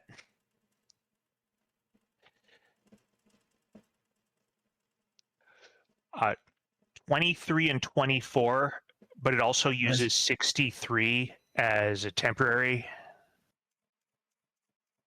And it doesn't overlap the bootstrap, I hope. That's the part I misunderstood about our conversation. Does the code on 63 have to stay there? Well, if you want to run the boot, well, at least the first 3 or 4 words it needs to be there if you want to reuse it to load another tape. Okay, then no, it will destroy that. So let's not use it right now. Well, it's the bootstrap. I can always just, the bootstrap is only 8 words or something like that. I can always retype the bootstrap.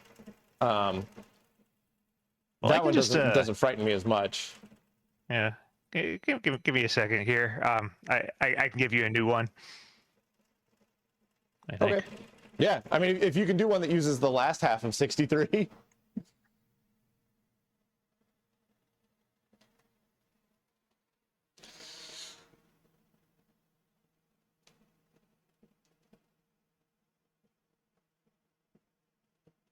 Yeah, Adam, that manual that's written by Mel is for the RPC 4000, which is the successor to the 30 and the 21. So I have no idea how different the blackjack game on the 4000 was compared to the 30 and the 21, but I imagine quite different. That's what I'm trying to figure out, because they're all related. I just don't know how much they were changed.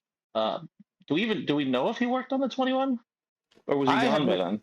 I have never seen any code by Mel for the 21, but I've got a whole book of programming sheets that were written by Mel for the 30, and we know obviously from the story of Mel that he wrote stuff for the RPC 4000, but I don't know if he ever did anything specific for the 21. The dates on the the websites about him, Mel's Loop and such, it says he left in the early 1960s. So it's a toss-up whether or not he actually had worked on that machine. Yeah. And I wonder who's the crazy person that decided to port it. What cracks me up about the story of Mel is that everybody hears LGP and they always go, "Oh, you should read the story of Mel." And I go, "Yeah, but he didn't write it for an LGP. He wrote it for the RPC. It was a totally different computer. It's just the story of Mel starts with the dude mentioning the LGP-30, but that wasn't the actual computer that the story of Mel was important for."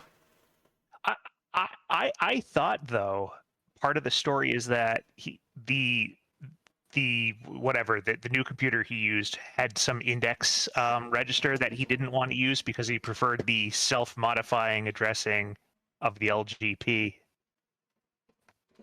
Yeah, so the LGP-30 is important in Mel's history of programming to the point where he did funny stuff on the RPC, but he never wrote because everybody goes, "Oh, you should run the blackjack game on your LGP," because of the story of Mel, and I'm like, but it's a different blackjack game. Right? It's not the same blackjack. Okay, Bill, did you use my new instructions to make the bootstrap for logistic? So I just moved the logistic one to use lines 23, 24, and 25, and not 63. Yeah, but I mean, building the bootstrap version, the command that you suggested was not quite right. Oh, it's not? All right. Yeah. Just look up in the chat a little bit. Thanks. Because otherwise, it by default it uses a flexo to bootstrap, so you need to use -D. Hey. Okay. So I want to use -big B, -little b, -D0, and -H. So the header file is the thing that splits the actual bootstrap words out into a separate file. Oh. Yeah, it's complicated. Or Yeah, else yeah. gonna put the bootstrap on the fast loader, and that's gonna not be funny. Yeah, I have make files for this, so I don't have to remember it. Oh wow. At the end of the night here, I'm gonna need a new cheat sheet that has entry points for all the different things that we've got on the disk. We can get you that. Yeah. Also, I never ran your Zero the Disk Out program, so we're just overwriting all the stuff from the 1960s, which feels horrific, but we have it backed up at least. Yeah, I'm wondering whether you should leave it in that state, so that when someone else tries to restore it in another 60 years, they go, "Why is there nuclear secrets in amongst all the Mandelbrots and Fibonacci's?" yeah, I kind of want to do that. They're like, "Oh, look, we found the Fibonacci program," and then the sodium, some plutonium stream, some plutonium loop. Did you find anything interesting in the 4 tracks that we recovered? By the way, it looks like that was just code. That's kind of what I figured. I mean, we might be able to, if we can get Paul's emulator to load an entire disk image in, as opposed to like only loading paper tapes in, it might be interesting to load the fully backed up disk image, even though track 2 is only half there, and see if we can get it to do anything. I would expect something in track 2 to be like program loader. Yeah, we might be able to reconstruct that, or I mean, I'm actually expecting there to be probably like 10 different programs on this thing. So, oh, definitely. Yeah, who knows like where one program ends and the next program starts. Like I described it, it's like a paint shop booth, agate, where it's just paint layered on paint, layered on paint. Yeah. All right, so this logistic PTP bill, I can that one will load up without overwriting anything, but the that's right. blackjack will overwrite stuff. Correct. Okay, so we'll just do the logistic one tonight.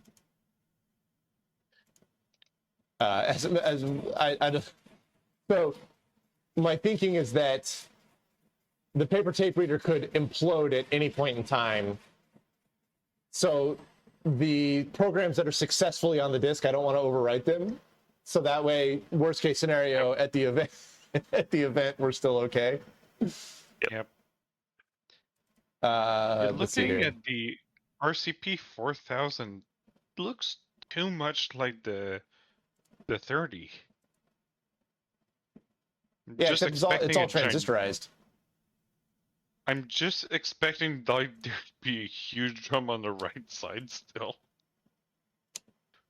Like,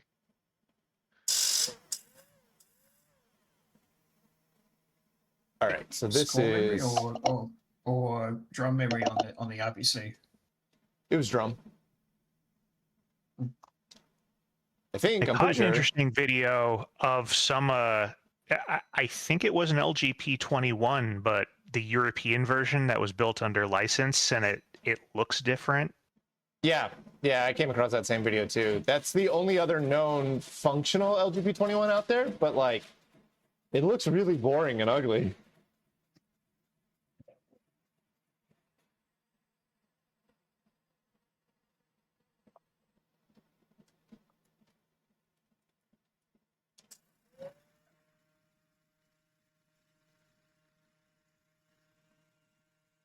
Yeah, of the sleek, sexy, mid-century modern LGP-21s, there's this one and the one that Bob bought, which only has the CPU and nothing else.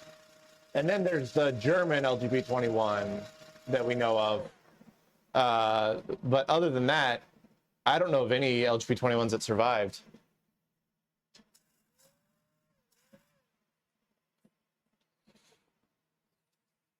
All right, Bill. I take it you know how to use this logistics program and what it does?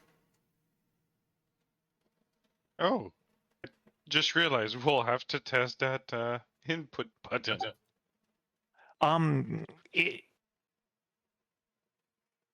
It should just type some stuff out. It's another 0-player game. Oh, okay. Oh, is this the cool like? The one that I said this thing. It's that thing. It's this thing. Gotcha. Okay. I got it now. I think we were missing one. Yeah. That's that thing. 3 X's. Yeah, this is the breeding rabbits problem. Yeah. All right. Your face is your face is mostly done. I'll take a picture of it. But we'll stop it here.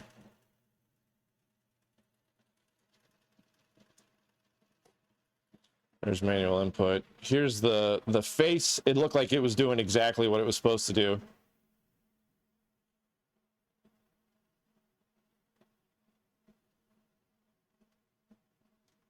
Yeah, that's definitely it.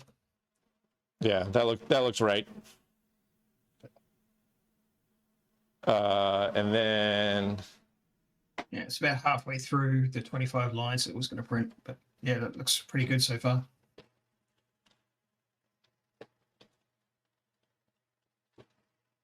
we're moving through some paper here. For this one, we're going to do a 000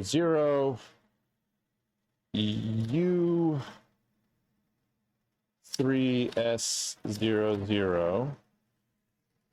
Do a fill clear to move that up.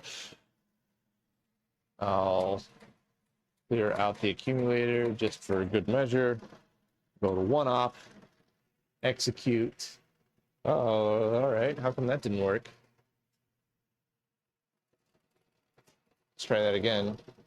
000 U3S00. I didn't get my last 0 in. Fill clear to move that up.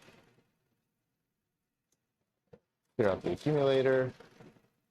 Then a 1-op, execute into a normal mode. And we'll tag start here.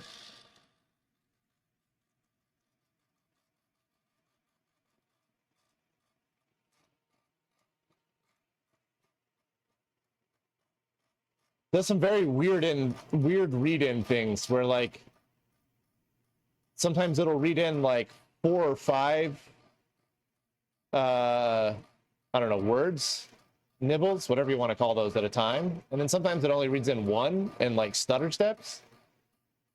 Very strange, but I'm pretty sure that's all business as normal. Oh, That's when it reads actually- when it reads on That's actually one, it's probably just the stop code. Right. Yeah, so it actually on the tape it actually doesn't use the full 8 digits for every word. It can actually because it's storing with clear instructions. It actually can skip the leading 0 digits on words that are shorter. Oh, okay, so that's what's going on. So you're making the tape shorter by skipping the leading zeros, but then that means that it doesn't read in as many. So however many words it reads in can change pretty dynamically. Yeah, so it has to read anywhere from 1 to 9 characters off 6-bit values off the tape to be able to make a full word. Yeah. All right, so this tape is going to be called This Thing. Nice. Because then I'll know what it is.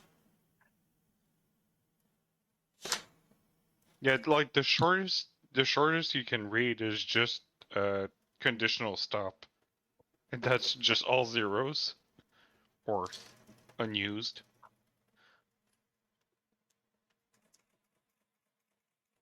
It looks like it's doing the right thing. Cool. It's pretty quick, too. For the question about sale versus lease, it was pretty common for businesses to lease these, but governments to buy them, because governments were not big on leasing things back then. They wanted to buy it and own it in case you went out of business. Yeah, the G15 had an option for lease and buying, And all the ones that we have, the four, I say we as if though I'm like part of System Source. I'm not part of System Source. All the ones that Bob has were used by the Corps of Engineers for the highway. When they were doing like all the highway cut and fill calculations, they did have G15s, and so they bought them. They owned them. I don't know, Bill, this looks a little different than I was expecting. I'm getting like 3 X's in a row as opposed to a single X. Yeah, that's what I'm expecting. Oh, okay. If you run it for more iterations, it gets thinner, and you'll see 1x, but then it takes longer.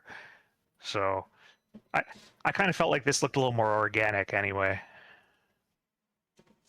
Oh, and if nobody answered the question, Mel passed away in the 2018, 2019, somewhere around there. It was right before COVID. And COVID took Conway from us as well, man. Conway's game of life, John Conway, man. He got COVID and died in like 2021, I think. Yeah, I knew about that, but I'm pretty sure that Mel passed away right before COVID became a thing.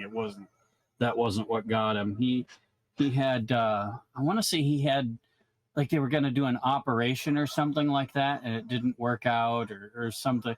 It was something medical like that. It wasn't. Yeah.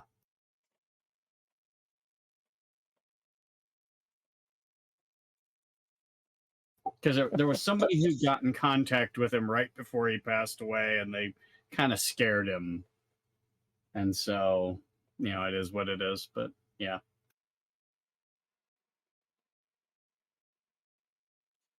Boy, the accumulator is an interesting one on this one. It's a very predictable pattern that's on repeat.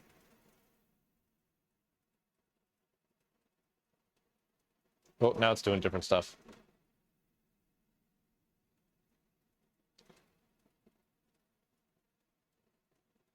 So does this technically count as a fractal? I mean, it's kind of fractal-ish. It does, and actually I had forgotten, but it's related to the Mandelbrot set in an odd way, but kind of everything is. So, I mean, we could technically say that we have 3 different fractals on this very expensive, overblown calculator. So I found an old paper that referenced some early work on researching chaos being done on the LGP-21 and 30. Okay. So this is also an early example of a chaotic system. So it kind of ties in with something that these computers were once actually used for. So that's actually kind of an interesting conversation that I need to learn more about, because you guys have been doing some digging through the actual code and have found some math routines on this thing, right? Or something that implies that it was doing more than just like regular old inventory control. Oh, you mean the LA&L code? Yeah, the original stuff that we pulled off. Yeah, it definitely looks like there's something there. Alex from Germany, or wherever he is, seemed to have found some routines that looked interesting. And there's some tables of mathematical values and stuff in there as well. Didn't Bill or Roy found pi and a few other things in there? Yeah, I found pi and square root of 2. So all the important math is taken care of. If we found pi, I wonder if there's like other strange constants in there. Well, technically I found tau also, because twice pi is the same constant. All right. Yeah. Like every multiple of 2 of a constant is technically there. It's like weird reason having fixed point but not defining where it is. Yeah. So we found pi, but they might have been using it as pi on 4 in some calculation or something like that. Yep. Dave, That's oh, sorry. Your tape reader has the had a dent on the front panel, right? Yeah. You can Yeah, it's actually the same see machine. it. You can see it really clear. It's still there. Whenever it updates, you can see something fell on it, quite heavy. I think I'm gonna go, like, there's some serious gouges in here that will draw blood if you're not careful. So next week I'm gonna go through with a file and clean that up. But I don't think I'm gonna take it far enough apart to straighten it. I'm just gonna let it be bent for the event. But I definitely got to clean up the gouges on this thing, or else somebody's gonna catch their pants leg or their hand on it, and somebody's gonna bleed. Yeah, we're going through and we're trying to. We have not been able to prove you wrong. Every machine, every LGP-21 is your LGP-21. Yeah, right. You find a random picture and you're like, oh, I found another picture of the LGP-21, and it's this one, just in a different environment. There's just the one that's wrecked that had oxidation. I had confirmed it's not the same serial number as your disc. So Well, that one that was nasty, that's the one that got sold that Bob bought, right? yeah, possibly. Yeah, it looks like somebody spilled a Coke on it. So it sounds like there really are only the two, yours and Bob's, and that's it. As far as we know, yeah. It depends on how you want to count the one that's in Germany, because it's a licensed LGP-21, but it wasn't built by Librascope, I don't think. It was built by a company in Germany. I wonder what fell on Tom's, when it was in Tom's care, to make that dent, because here's an old picture from him ages ago, and it doesn't have the dent yet. So I have a guess.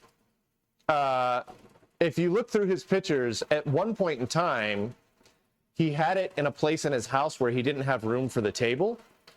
So he moved the CRT to the punch and put the Flexo Writer on the reader. And the Flexo Writer weighs 85 pounds. So my guess is that the Flexo Writer is what caused that dent. Oh, no. Yeah, maybe one time when he was setting it on there, it slipped and it caught the edge or something. The Flexo Writer has enough heft to bend that metal. And there's a picture somewhere of the Flexo Writer sitting on top of the reader. So I don't know. Maybe I'll send him an email one day and be like, hey, listen, how'd you bend this? Like, the Flexo Writer is barely lighter than the entire CPU and disk unit. And honestly, I think it is lighter, but I don't know. AJ and Charles are the ones to chime in on that. They both lifted them around. They're close enough to the same that it's hard to tell. Yeah, it's like we had to note that it's like 85 pounds for the Flexo, and I had a note somewhere that said it's 90 pounds for the CPU unit. So it's like, Well, close enough. I've got Flexo Writers here. I could weigh them. No, so this one, the documentation for this one says it weighs 85 pounds.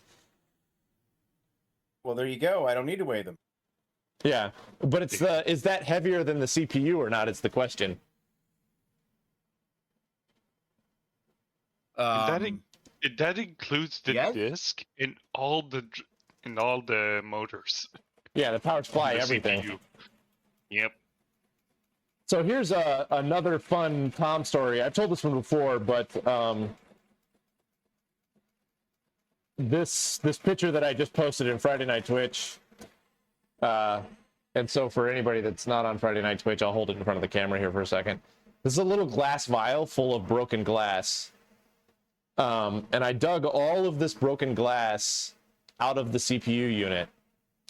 And I remember when I was at Tom's, we cracked the top open to look at the inside, and I noticed all the broken glass, and I was like, whoa, what's up with the broken glass? And he was like, so I had this sitting next to a large bay window here, and a drunk driver came through the wall and took out the entire bay window, missed the computer by about 2 feet, but showered it with the glass from my bay window. And so that glass in that little vial is from the drunk driver that nearly destroyed the LGP-21.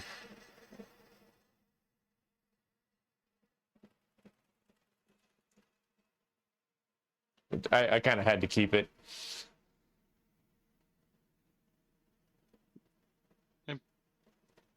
Yeah, looking at the questions in the comments, it's like they pretty sure they did more than 3 of these. Oh yeah, no, they absolutely made more than 3 LGP-21s. The question is how many survived? You know, they made 400 Bendix G15s, and we only know of 15 of them, right? And my kind of rule of thumb is that however many you found, double it, and that's probably closer to how many are still out there in the wild. So, you know, we know of 15 G15s, so likely there's probably 30 to 40 out there still surviving. We know of 3 LGP-21s, if you include the German one, so maybe less than 10 surviving in the wild. But that's just like one. Go ahead. Oh, you can go ahead. That's just. I was just gonna say it's just like a rough guess. I know of one G15 in Australia. Yeah, that was on my list. Yeah. Oh, okay. Yeah, we've actually sent a couple of emails to those guys. Oh, really? We've talked to them. Still trying to get it to work? No, when in the email chain that we had, they were going, it's pretty much never going to work. They don't have the manpower to bring it up. But that one that's in Australia is a really unique system because the DA light is actually next to the alphanumeric light in a really awkward, weird place. It's the only G15 that we've seen that has the the differential analyzer light in that position. Huh. That's wild. Yeah, so it's a very unique G15. We recently learned of one that was in.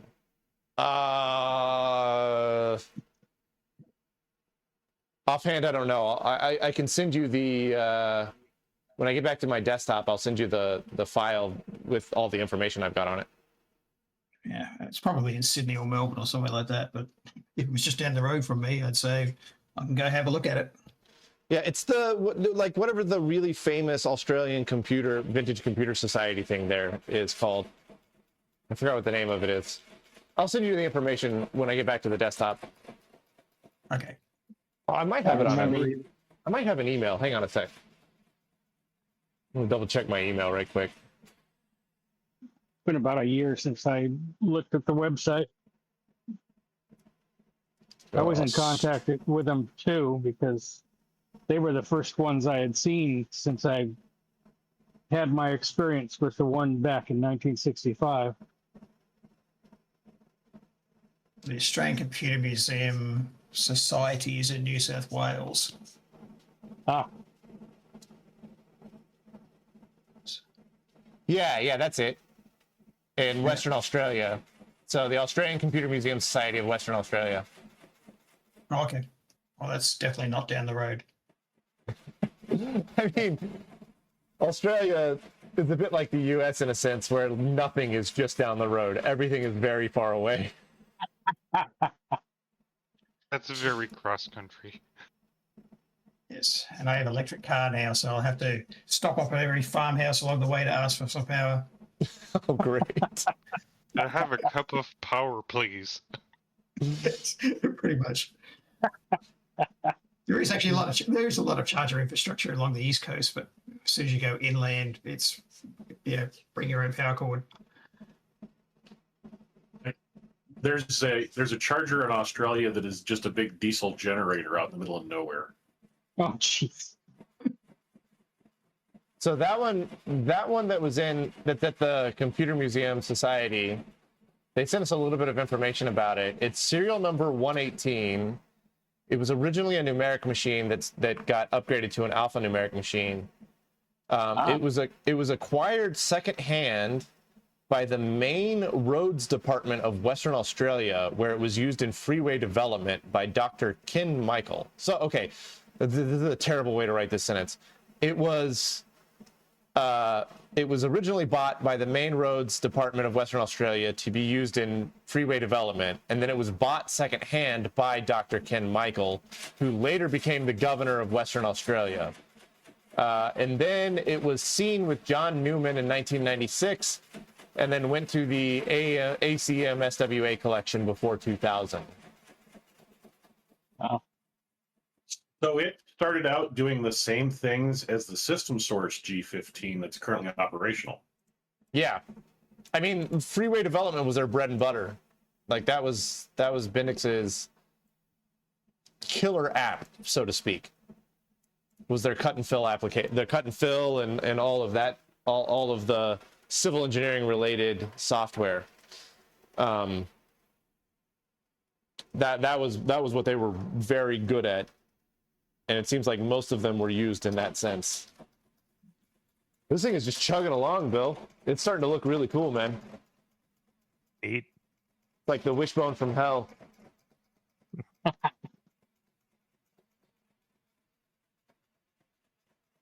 Oh wow.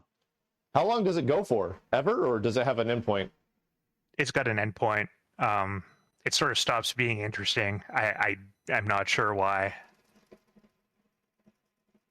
Well, I imagine at some point in time it fills in completely, right?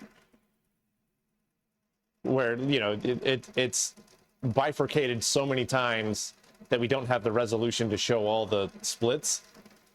Yeah, though it does have, what's interesting about it is it does find little islands of order where it might only have a smaller number of branches. Like it'll Okay. stop, or they'll come, but we're not high res enough and high precision enough to really get all that effect. So the if I run this again a second time, is it going to look different, or will it look exactly the same every time? Always exactly the same. Okay, so it in that sense it is like a fractal, like a Mandelbrot. Yeah. Okay. And like, you know, I did it first thing this morning while I was having my coffee. So, I mean, that's pretty impressive. It That's wasn't like that's hyper impressive. It's very cool. I love it. We'll print it out at the event for sure. Yeah. Last night I thought about doing it, and I said to myself, "No, I'm not going to bother doing this." And then this morning I got up and I was like, "No, I gotta." You nerd sniped yourself. Yeah, basically. What I'll probably do at the event is cycle through the different things that we have here. I'll probably, you know, run a Sierpinski, then run this, then do a Mandelbrot, and then run 1D Life for an iteration, and then circle back, you know. Because we've been at this for not even 2 hours, and we've gotten quite a lot of good printouts out of this thing.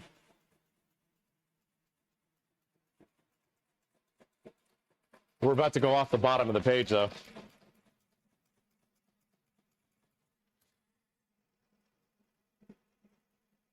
Very cool.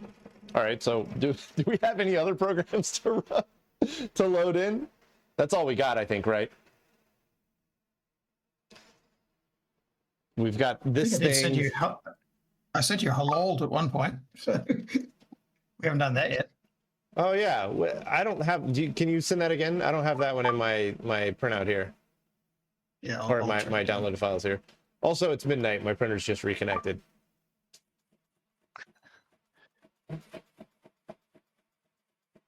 I was just about to ask about the printers.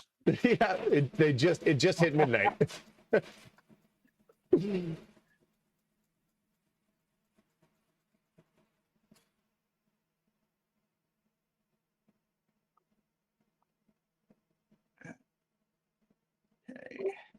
My 800 symmetrical internet is running right now at 30 down and 2 up. Oh, that sounds like my internet. Yeah. Spectrum has an outage. They don't have an estimated time for repair, and it was doing this yesterday too. So At least it's up. it is, but it's mean- not stable. I can't stream video right now because it'll overload and then crap out. Oh, so you're on pure audio. You're just listening in at this point. Yep, and I have chat open on Twitch, but that's it. The whole old tape is in the chat now. 273 bytes, man. I don't know if I got enough tape for that. That's our smallest one by a huge amount. All right, let's HELLORLD.PTP. I realize you can't see me punch this, but that's okay.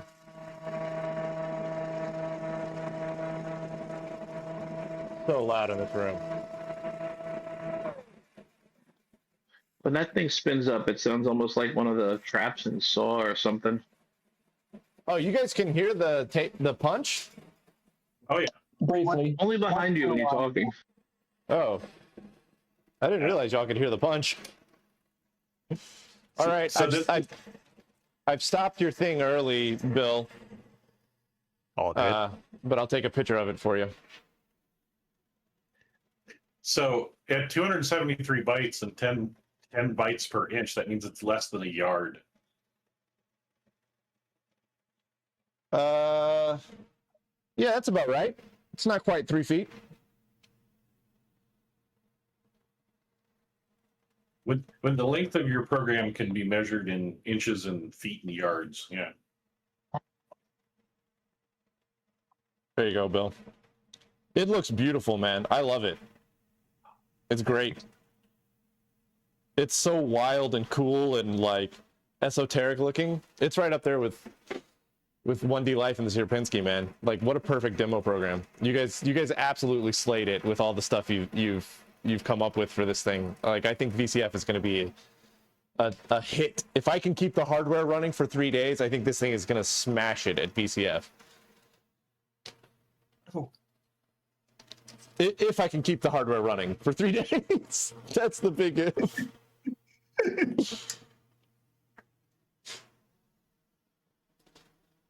But this will probably be the coolest thing I'll ever take to a VCF. Like the Centurion, the mini Centurion that I built was very cool, but it's not this, man. This is on another level. I love this machine. All right, 000 U3S00. Do a fill clear. Clear you out. Go to a one-op execute. Go to a normal start.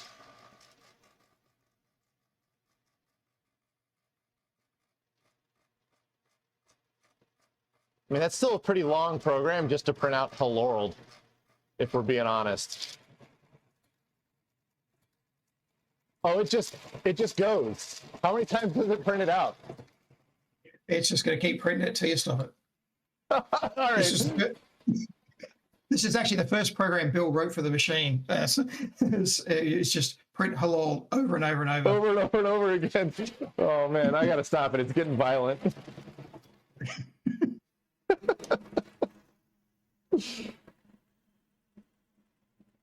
Well, here you go. Proof positive that your program works.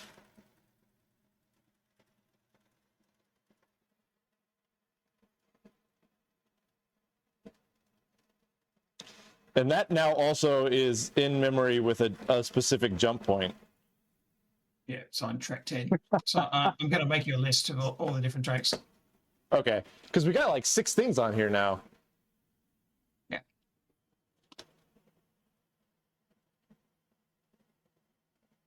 Did you try this stuff from Ken State? He had craps on there. They're LGP30s, but supposedly though. So we haven't done anything that's going to overwrite the programs that are currently on there, which is most of the original stuff. Because if the tape reader decides to implode between now and VCF Southwest and I can't repair it in time, we're still safe because the disk is non-volatile. So we've got a whole lot of functioning programs on there right now.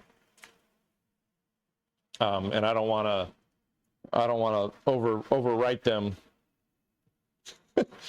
and then have the disk implode 3 days before and I can't load any new programs onto it. Got it. Although I'm going to have to overwrite some of them for next week's video. But I'm going to be overwriting them with the exact same thing. Like I'm just going to run the bootstrap and load the exact same paper tape in. So even if the tape reader implodes and doesn't read in any more data in the middle of that, it shouldn't blast everything else on the disk. Now you could back up your disk to paper, right? I mean, yeah, it depends on what you mean by paper. Do you mean tape or actual like? Well, if you reran the original dump program, you'd be able to get. I mean, you wouldn't be able to read it back in easily, but you'd have a printout representing everything you're bringing to the show. Yeah, that should be on track 2. I don't know if I've blasted it by mucking about with track 2. What's the entry point for that, Reese? Give me a sec. I think it's just straight 200, right? Or track 2 sector 0. Yeah, I think you're right. It'd just be U0200. Yeah. Take so charge, run that now. See if it starts dumping. Yeah, I'm gonna do that. We'll do U. What was it? 0200 or 2000? 000U0200. Okay. U0200. Fill clear. Move that up. Clear U out. Come down to 1-op. Hit an execute. Then go to normal. Hit start. Yep, there it goes. That's pretty cool. Yeah, so we still have the memory dump program in there too. So yeah, let's add that to our list of entry points. You can also see the 555s that you put in to do the test on track 1. Oh yeah, to prove that track 1 was working. Yeah. And then the rest of track 1 is empty because we haven't written anything for the rest of track 1. Yeah. Interesting. It's not starting at track 0. Well, originally the dump program was supposed to go into track 0, so it didn't actually dump track 0, but then we moved it to the track 2, but I didn't change the starting address. Yep. Yeah, because originally we were naive and thought we were lucky that track 0 was empty, when in fact track 0 was busted. Yep. We didn't know the whole frickin' drive was full. Yeah, I was not expecting every single track to have something on it. Yeah, I would have expected a little bit of blank space for just a short programs or stuff. Was the data recovery using the oscilloscope successful for the damaged tracks? Yeah, I mean that's what this week's episode is about. But yeah, I was able to get the. This is crazy loud. I gotta stop it for a second. I was able to get the flux transitions for all 4 of the tracks that we didn't have that we didn't have, and Reese went through it and wrote a nice little Python script that turned it into actual bits, and so we've got those 4 tracks now. Anything interesting? Not really. We'll wait for the video to find out. No, the video is all about getting the data. I don't go into what the data is because like like it's Friday and we don't fully know what that data was. We know that it was data, and we know that there were no strings, and we know like that's it. That's kind of all we know. Let's do a U0S00. Do a full clear. Go back to one op, execute. Let's go to normal. I'm gonna slap a carriage return in there, and then I'm just gonna hit start. What are you loading? Just the 1D life, something to run in the background. I kind of, this is, I mean, the point of today was twofold. One was to load and run programs for fun, but the other was kind of just to stress the machine, see how long, run it for as many hours as we could, see if anything was like thermally gonna fail on us. So I just wanted to sit in there calculating Didn't see something. any paper tape in there, so I was just wondering what you were bootstrapping. Oh no, it was just I just did the entry point for 1D life. Oh, okay. Yeah, just to jump to 0W00, which I think is the same entry point. You didn't move the entry point for life, so at least I don't think you did, unless we're running unoptimized life. No, this is definitely the optimized one. The nice thing is that the computer is actually doing really well, knock on wood.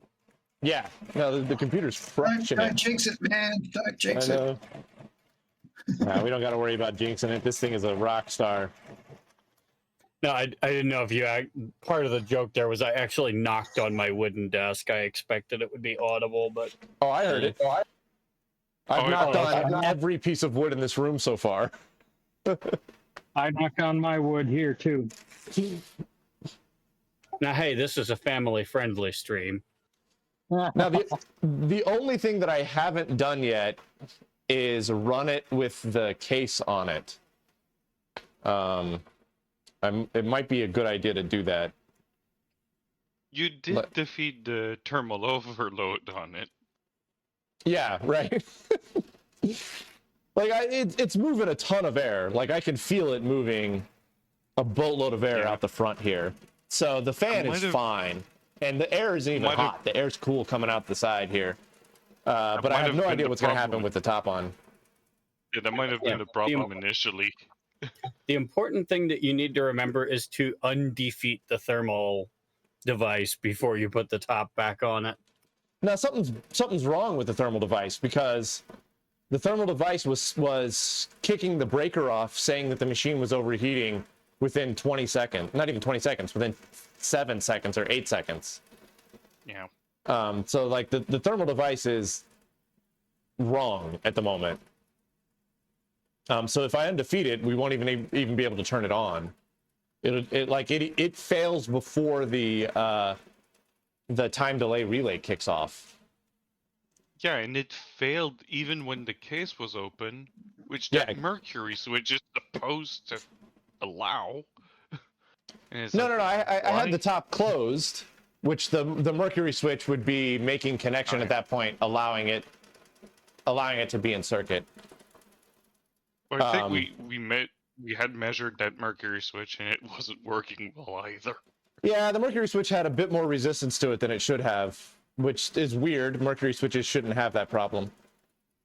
Yep. Yeah.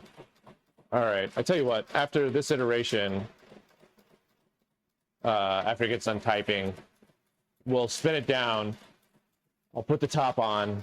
We'll close it up. Then we'll spin it back up and run it some more.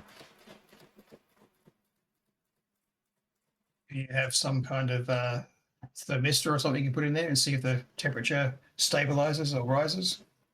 No, we're just gonna send it. Okay. I mean, I guess I could put like I have a thermocouple that goes to my multimeter somewhere. I have no idea where that thermocouple is though. Oh, you don't have one of those laser temperature gun things? I got one of those, but that's not going to help us when we've got the case on it. No, you can shine it through vents and things like that. I do it all the time. There are no vents. I mean, there's a vent on the back that I can't get to. Here we Oh, go. that I got a sucks. thermocouple. I can slip the thermocouple in.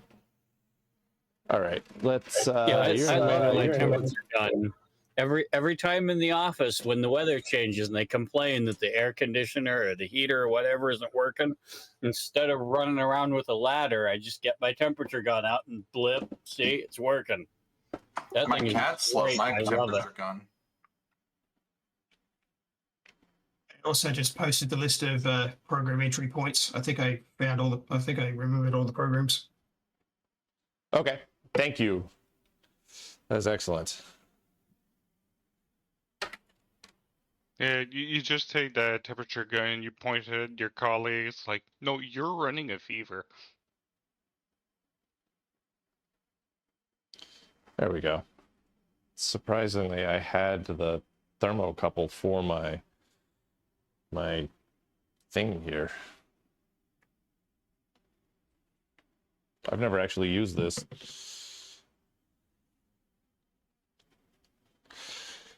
All right. Let's get this top on here.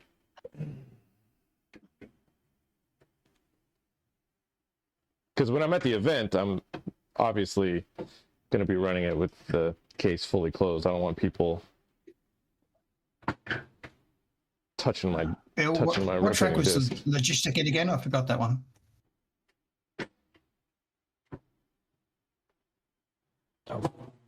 It's in 23, 24, and 25. And the entry point's 23. 23 something. It's a little strange. Let me just give me the address. Yeah. There we go. All right. So I don't really know where to put the thermocouple. I mean, I guess I can slip it in through the front here. Oh yeah, we can go right in through there.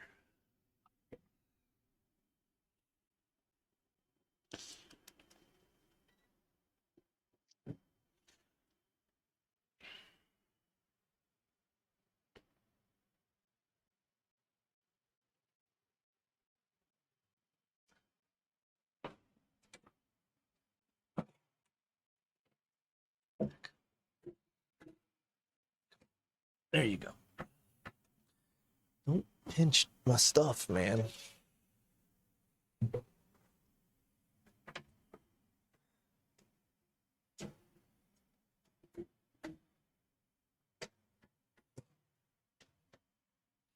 Boy, I can smell the heat coming out of the Flexo Rider.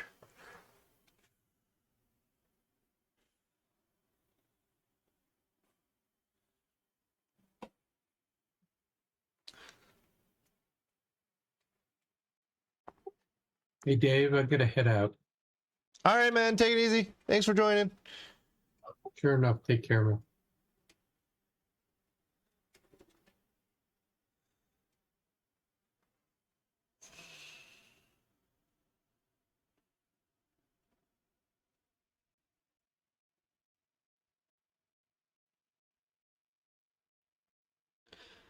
I have no idea where that's sitting, but now I'm concerned that it's gonna slip in, touch a circuit board, and short out something. There we go. I think that's fine. All right.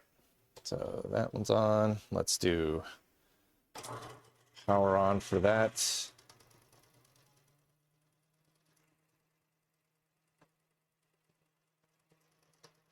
Boy, my stoplight sure is flaky.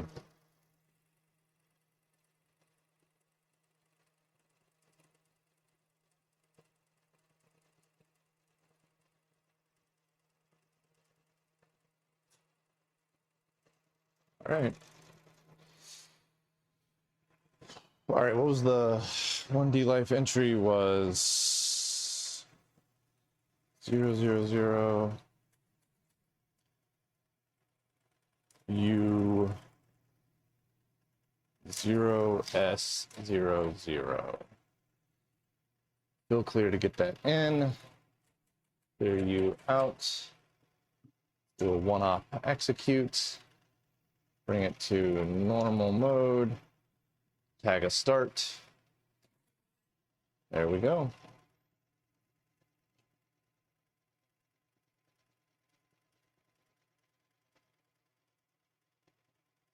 I don't know how accurate that thermocouple is. It's just sitting there saying 23 Celsius.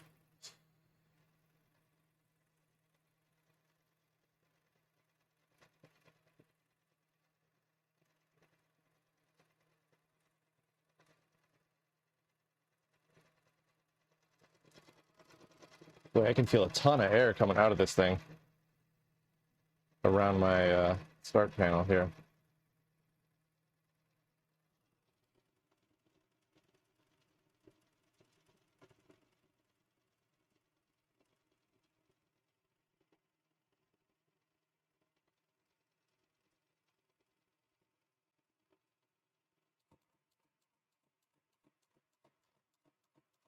Yeah, there we go.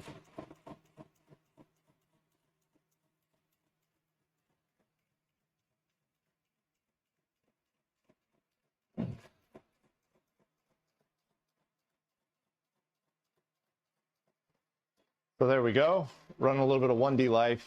I realized that the glare on that is utterly ridiculous, but sitting at 24 Celsius, which is, I think, pretty close to the ambient room temperature. Yeah, Thor Drake, the LGP-21 definitely does not cook out as much heat as the G15. I have the AC in here set to 69. Nice. And it kicks on and off just to kind of keep the temperature stable. When we run the G15, I set the AC to 61 on full blast, and it never turns off, and the room still gets over 80 degrees before we have to shut the G15 off. Yeah, this thing is actually probably the least power hungry machine in the room, with the exception of maybe the TI 980. Yeah, pretty sure everything else in here pulls more juice. So the motivator getting in at 23, so it's actually cooling the room. Yeah, yeah. I mean, I can feel the air coming out of the holes, the seams in the thing, and it's like cool air. It doesn't feel like it's picking up any heat at all.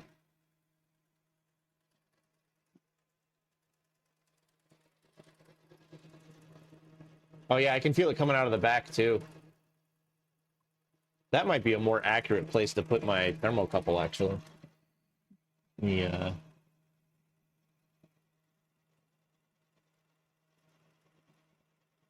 Yeah, I'll put the thermocouple there. Oh yeah, that's 26 Celsius. Yeah, definitely warmer once the air passes around the disc. So the rotating disc is probably what's generating the most amount of heat in there.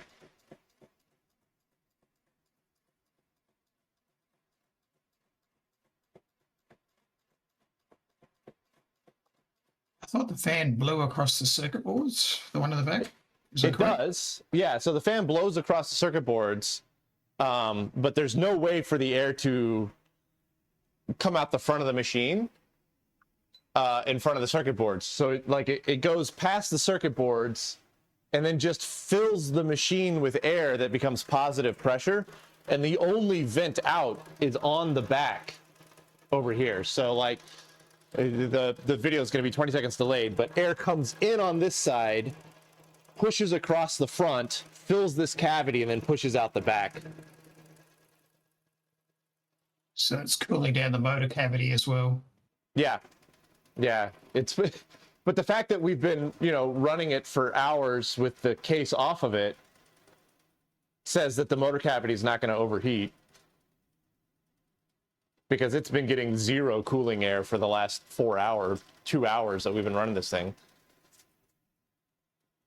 I haven't heard the relay clacking when you power it up. What did you do to fix that? Oh, I didn't. You just haven't heard it. It still does it.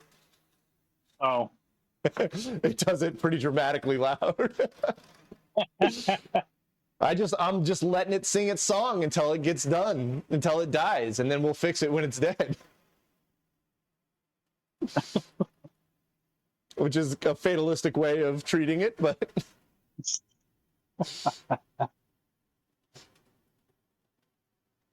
yeah, there we go. I need to clean up the bent metal on the front there that's going to make people bleed. The table needs little plastic feet on the bottom. Those have fallen out of the table for whatever reason. So it's just like sitting raw aluminum on the carpet right now. You can't slide it or move it or anything. Which also means that it sits about 1/8 of an inch lower than everything else. So I need to 3D print some new feet that go on the bottom of that. And I need to fix the right leg on the table. The screws all fell out for it, so it's all loosey-goosey. So I just held it together with like some painter's tape.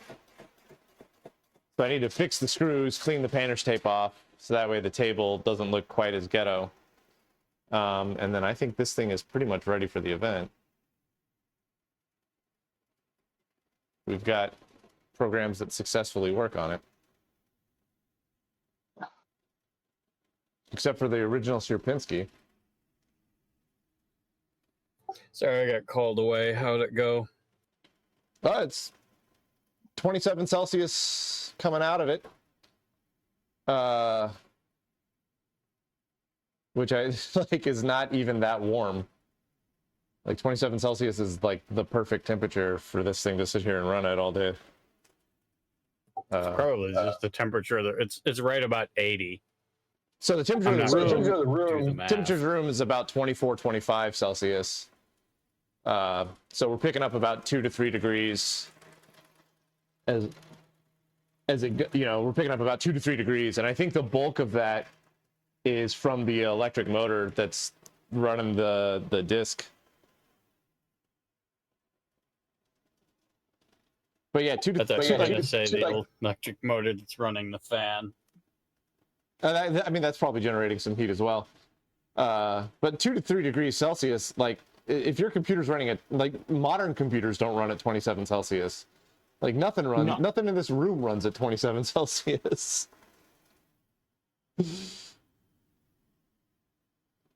Yeah, that's going to be fine with the case on it. I mean, that's a good looking machine.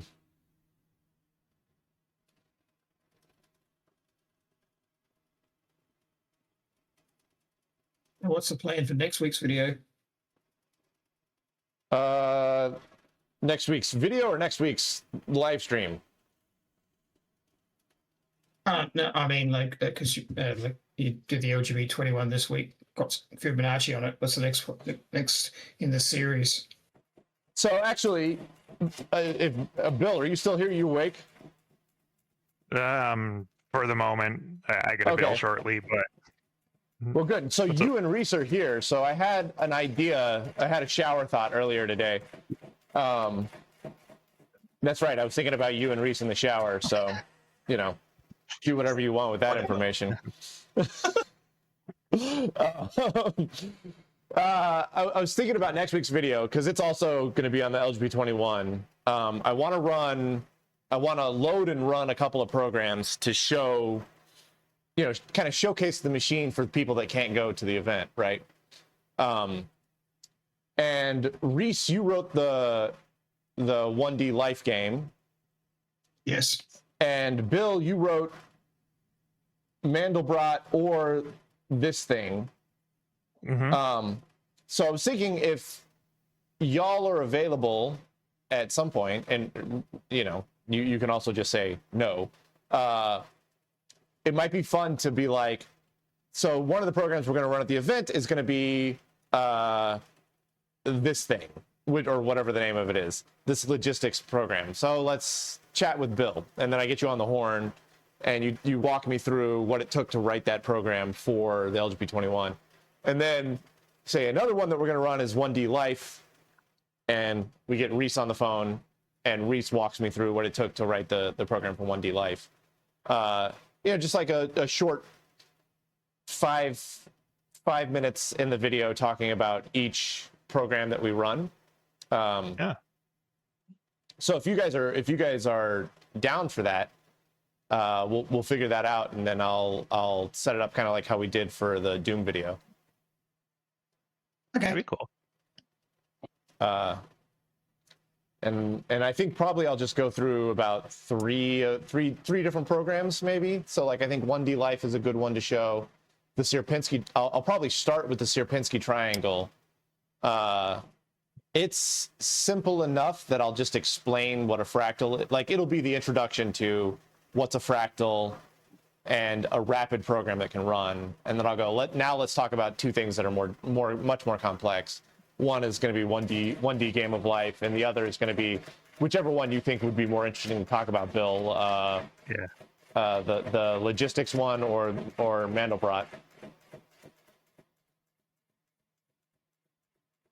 Yeah. I'm not sure I have an answer right now which one I think is more interesting, but I mean, that's you don't need an answer. Right? I'm not even done with this week's video, so yeah. you know, I'm only halfway through the edit of this week's video. Tomorrow's going to be a long day. I'm down with that. I'll have a think about what we can discuss about those two programs, Sierpinski and 1D Life, or whichever ones you want to talk about. Yeah, so I think Sierpinski's easy enough that I'll explain the concept of Sierpinski and fractals and what they mean, and then we'll move into 1D Life, because I also want to talk a bit about like how Game of Life has taught me so much, because whenever I learn a new programming language, BASIC or JavaScript or whatever it was that throughout my entire life that I've wanted to learn, the first thing I always did was Game of Life in some sense or manner. And so like that's the real Hello, like Hello World or Hello World is just an alive or dead test thing. The real first program that you do has to be quite complex, and in my eyes that's always been Game of Life. So John Conway and the Game of Life and that kind of thing has always had like a special place in my heart. So I definitely want to talk about that. And then Mandelbrot could be a fun one to talk about, because we can draw parallels with the G15. And so if you want to talk a bit about the difference between programming for the G15 and programming for the LGP-21 with respect to the Mandelbrot, that could be an interesting conversation as well. Yeah. Anyways, that's food for thought. It's Friday night, so if we film that, it sounds like you guys are game for it. So we'll set it up sometime in the first half of next week, Monday, Tuesday, Wednesday, somewhere in those days, and I'll set up and get a screen capture, and we'll get it, and then I can edit it in. Can the Game of Life run on a Nova 1200? Probably, yeah. I mean, Game of Life can run on pretty much anything. Good to know. I mean, the question is, has anyone written it yet? I'm sure there's a version of Game of Life in BASIC. Like, probably half of the people in here right now could hammer out a Game of Life in BASIC before the end of the night. I've got one I was running in BASIC last year, so. Yeah, so the trick here is it dumb enough BASIC for the Nova? Because the Nova is essentially single-user BASIC. But we could always just work on porting the one that you were running at last year's show to Nova BASIC. I would like to try that. Heck yeah, man. I think it would be awesome to have the Nova 1200. I mean, it's kind of strange that the Nova 1200 is collecting up frequent flyer miles going from Texas to up north and then back down to Texas. It must be so. Yeah, but I think it'll be awesome to have that running Game of Life next to this thing running Game of Life. Yes, exactly. That would be very cool.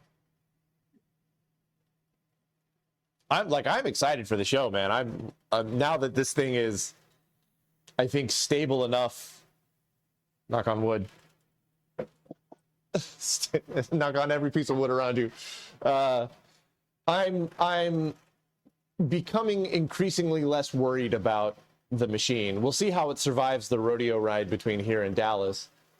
But the Hawk Drive survived the rodeo ride between here and Dallas, so I've got confidence. Should I bring my 4010 so it can run tech draw as well? That's right, you're coming, man. I'm excited about that too. Yeah. It's a bit of a surprise for me as well. Did AJ let you know that you're on the hook for lifting very heavy stuff? He did not, but I know now. So you've been enlisted to go to Arkansas with us to retrieve a transmission electron microscope. All right, cool. But the good news about this is that it's not just a trip for a transmission electron microscope, because the guy that had it, I was talking to him on the phone, and he said, he goes, what other stuff do you collect? And I was like, well, I collect old computers from the 50s, 60s, and 70s. And he was like, all right, I've got a whole second warehouse full of big old computer stuff, so set aside some time to go look through that. Ooh. So this is there's going to be 4 of us. It'll be me, you, AJ, and my buddy Mike down in Austin. And so it is a trip to collect a transmission electron microscope and go shopping and see what else this dude has. Cool. So I'm hoping that, in my brain, I'm building this up as like, maybe he's got a G15 hiding out back there that, we have unaccounted for, or maybe he's got a floating point systems box in there somewhere. My brain is like building up this amazing scenario, and I'm sure it's not going to be that, but who knows? There might be some stuff in there that we can't live without.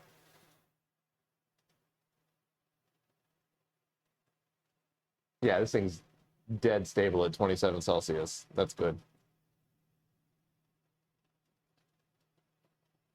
Yeah, so that trip, so we come back from VCF, we spend a day to recover, and then we go straight to Arkansas to go get 3,000 pounds of microscope. Nice. Yeah, we're going to have to, so it's going to be a serious challenge. We're going to have to take the column completely apart. And it comes apart into about 10 different pieces. And I think each piece weighs like 50 pounds. Yeah, the guy I was talking to was like, yeah, if you take the column completely apart, that'll remove about 500 pounds of weight from the thing. So we're going to take the column apart, carefully wrap the individual pieces in foil, essentially, and put them in boxes, like nice plastic bins, and load that up into the back of the truck. And then the microscope proper and the power supply proper will get strapped down to a trailer. We'll take lots of gloves because the main thing has a mercury vapor pump in it. So we need to be careful around that thing. There shouldn't be any mercury contamination on the actual scope. Like, it should all be very well contained inside the mercury pump. But we should all wear gloves just in case. Makes sense. Yeah. So what started out a month ago as, I found this transmission electron microscope on this local auction site for $25 ended up in this ridiculous journey to Arkansas now. And I blame everybody here because y'all talked me into it. You're welcome. Yeah, we do that. Yeah. I mean, it was, Adam and Charles are particularly to blame. That's what we're here for. Yeah. What I do? I think Cully put it best. Congratulations. Yeah, congratulations. Yeah. Adam, you hit me with enough information about the transmission electron microscope that talked me into was one of the deciding factors that talked me into putting a bid on it. Oh no, I'm sorry. No, don't be. I'm excited for it. I mean, assuming that it doesn't fall on me and kill me in the process of getting it here. At which point I'll be angry, but it's fine because I'll be dead and you won't know what that anger is like, so. It's not gonna fall. We found it's not gonna poison you with mercury. It's not gonna get you with PCB oil, so it can't fall on you. You've got plot armor. Yeah. No, really, the most dangerous thing about it is that it's two pieces that weigh 1,200 pounds each, or 1,300 pounds each, or somewhere around there. Like that's the most dangerous thing is the sheer weight of the thing, which is it's one of those things like if you see it start to tip or if you see it start to go, just get out of the way because nobody's stopping it. Yeah. So it's the same as moving a car. Pretty much, yeah. Only it's like moving a car that's standing up on its bumper. Like the worst way possible to move a car.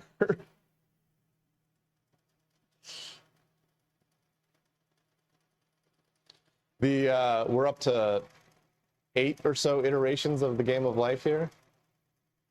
Your program's crushing it, Reese.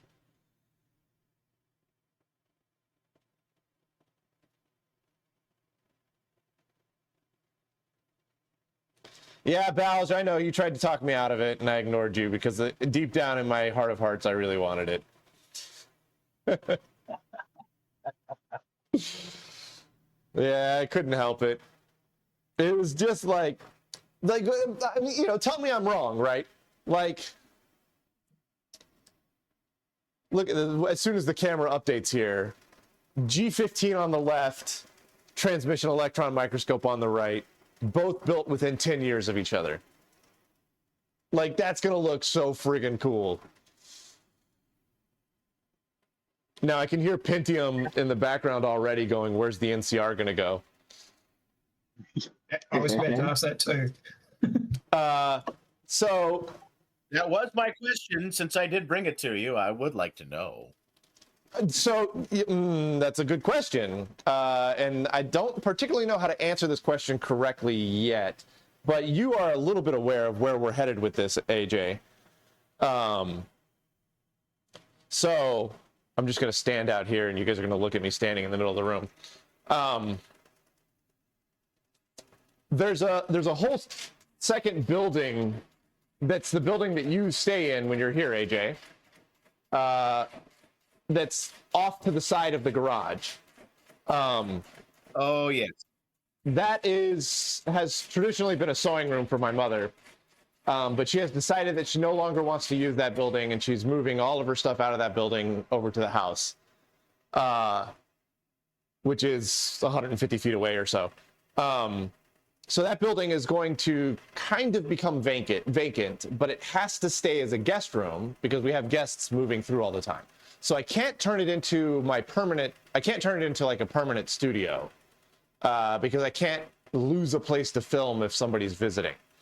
So what we're going to do instead is we're going to turn it into the Usagi Electric Private Museum.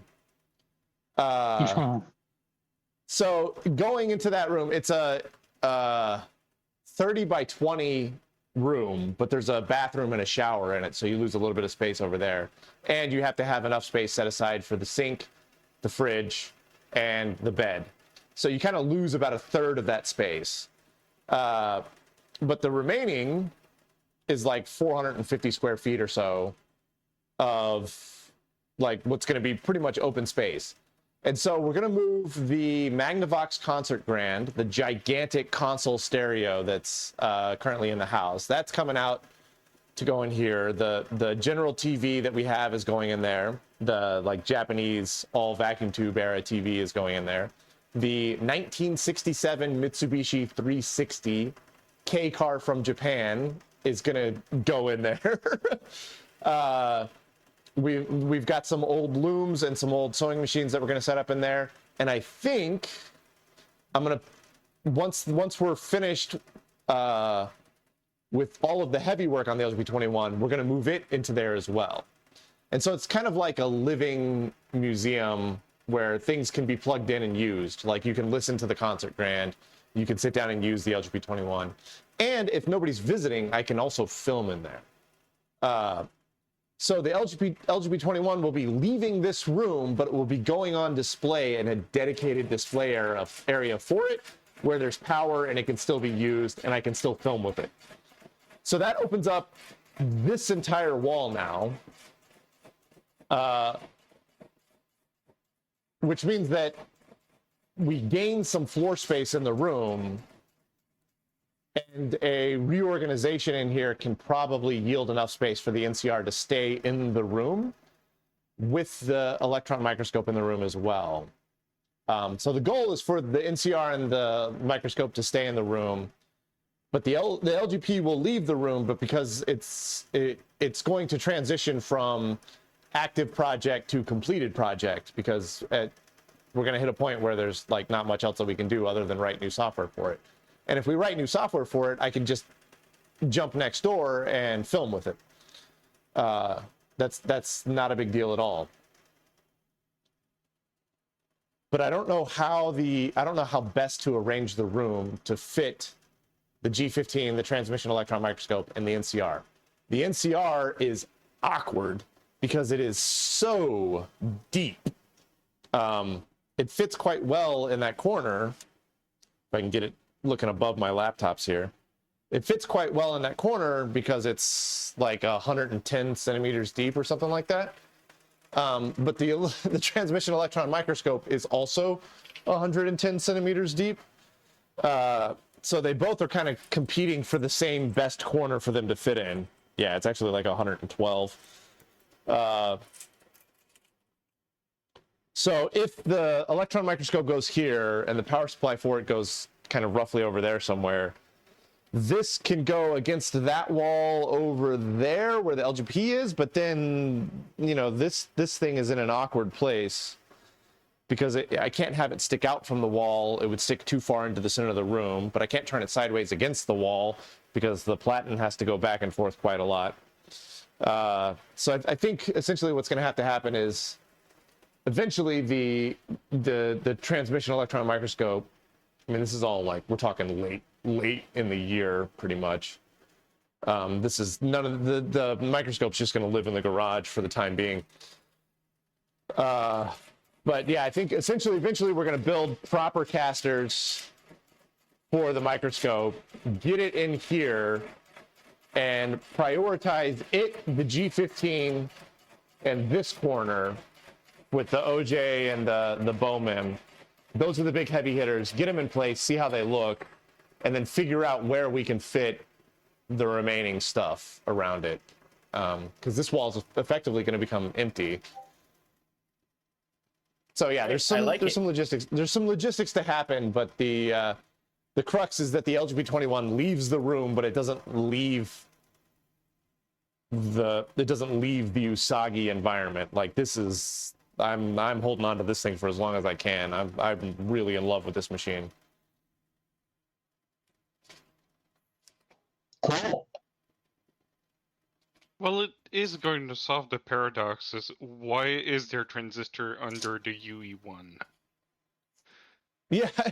I mean, I kind of tried to arrange things a bit in chronological order, but it got messy because the shapes were so weird. So you end up with, like, 1963 transistorized computer, then a 1956 vacuum tube computer, then a 1964 vacuum tube accounting machine, and then TI 980, which is like 76. I have no idea when the 980 was made. 72. 72. And then Centurion, which is about, well, this thing is a hodgepodge of parts between 78 and 83.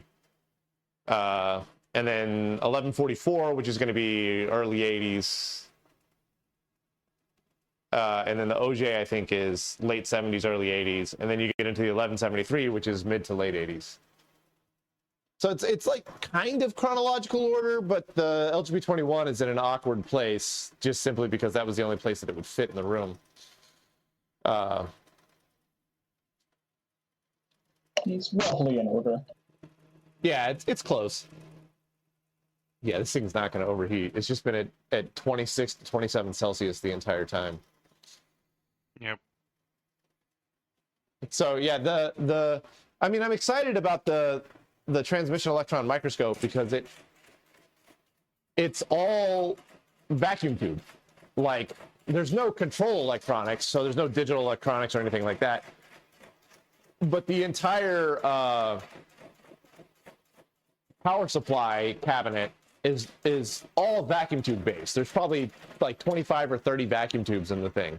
It's doing all sorts of wild stuff to generate all the different voltages that are needed on the thing. And then the concept of a transmission electron microscope itself is like you've got a giant CRT and you just put like a an eyepiece on the bottom and you're looking at the backside of the phosphor. Like, I love it. I think it's such a cool idea. And then ultimately what I want to do, and this made some people squeamish, but I want to take my blood and I want to look at it in the transmission electron microscope, look at it in the OJ, which would be doing essentially scanning electron microscopy, and then look at it in the BOMIM across visible all the way to far infrared. And then I want to print out the results from each one of those. So like on the electron microscope, take an actual picture of the CRT like you're supposed to, print that out, hang that on the wall, and then next to that picture of my cells in my blood, have a spectroscope graph from the OJ that says, you know, there's a peak at this electron volt, you know, at this amount of energy that shows that you've got iron in there and then whatever, you know, and then have a full spectra of the blood from visible all the way down to the far infrared, have that printed out on like a, you know, nice big long plot, and then hang all that up on the wall and like be able to point it and go definitively, that is me.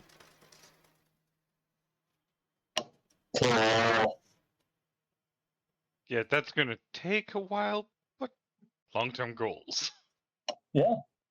Yeah, it's going to take a couple years.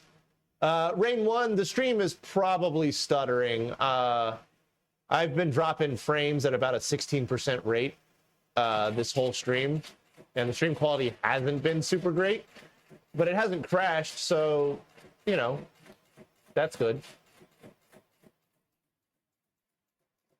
Only crashed once tonight. Yeah, we had a crash at about 5 minutes in, kind of like expected.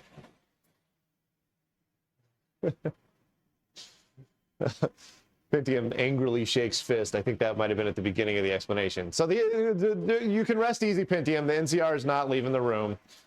I mean, it'll leave the room temporarily along with everything else to get the big heavy stuff in. But it'll be coming back into the room once we get the correct place for it. Because I do really want to work on the NCR. I'm really excited about that machine. I think it's very, very cool. And it's a wonderful marriage of electromechanical and pure vacuum tube logic. So I definitely, and as soon as we finish the LGP-21, we're getting into the Bendix.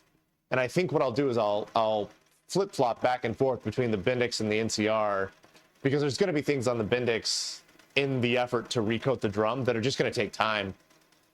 So, like, you know, I'll skip a couple, you know, I'll do an update on it maybe once every 2 months or something like that. That's like, these are the jigs that we've spent the last 3 weeks building for the Bendix to spin the drum at a set speed to spray new stuff on it. And in the meantime, to get my old computer fix, we'll slowly start to dip our toes into the NCR. But after VCF, so kind of a lot of things are hinging on the LGP-21. Like, I've been going so hard on it, and Like it's insane for me to think that we only have. I'm working on the 5th episode in the series for the LGP-21. Like that is an incredible pace for this machine. So as soon as it like, it's kind of an all-consuming project right now. This is kind of the only thing that I can really think about. So as soon as it's finished, it's like my brain will become free again, and I can start thinking about, okay, it's time to get into the other projects that are in here. Like I want to work on the OJ, and I want to work on the G15, and I want to dabble into the NCR, and I want to finish off the homebrew. Like those are kind of the big 4 that I really want to lean into.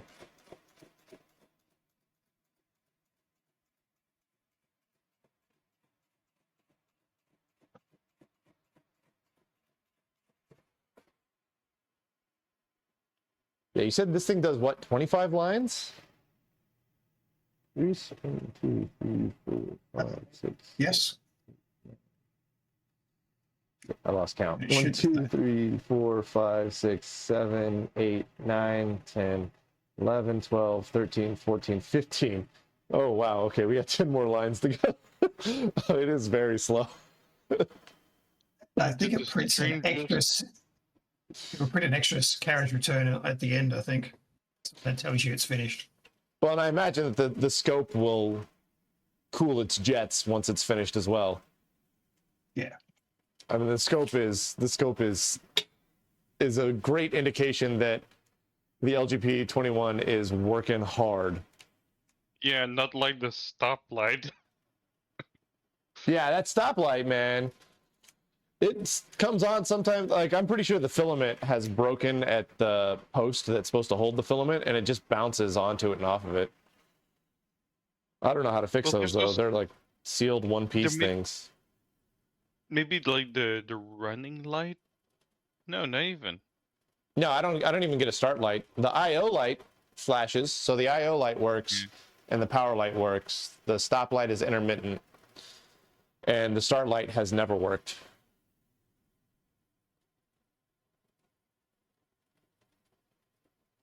But it doesn't matter. Nobody's going to be looking at those lights. They're all going to be looking at the scope.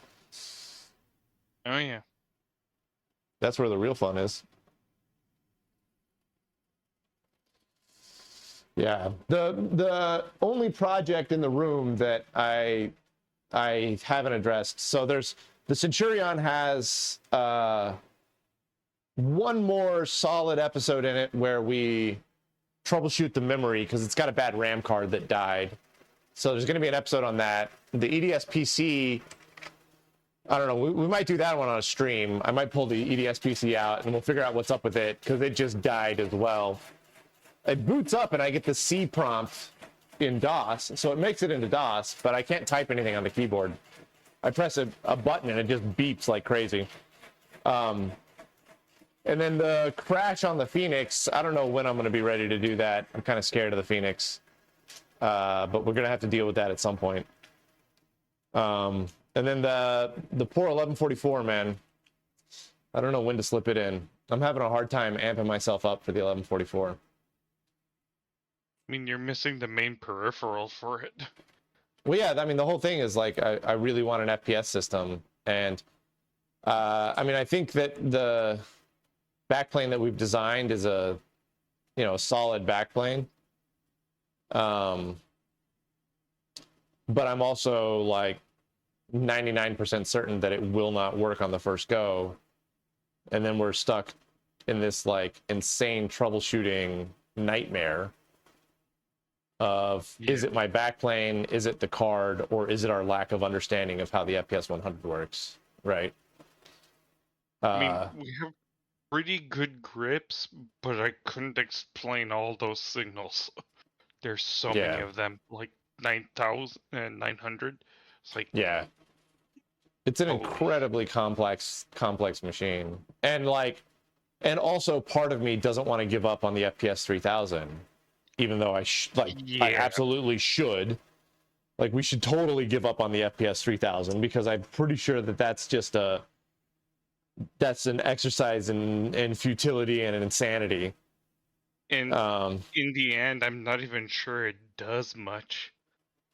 it's powerful for what it does, but it's really just an accelerator.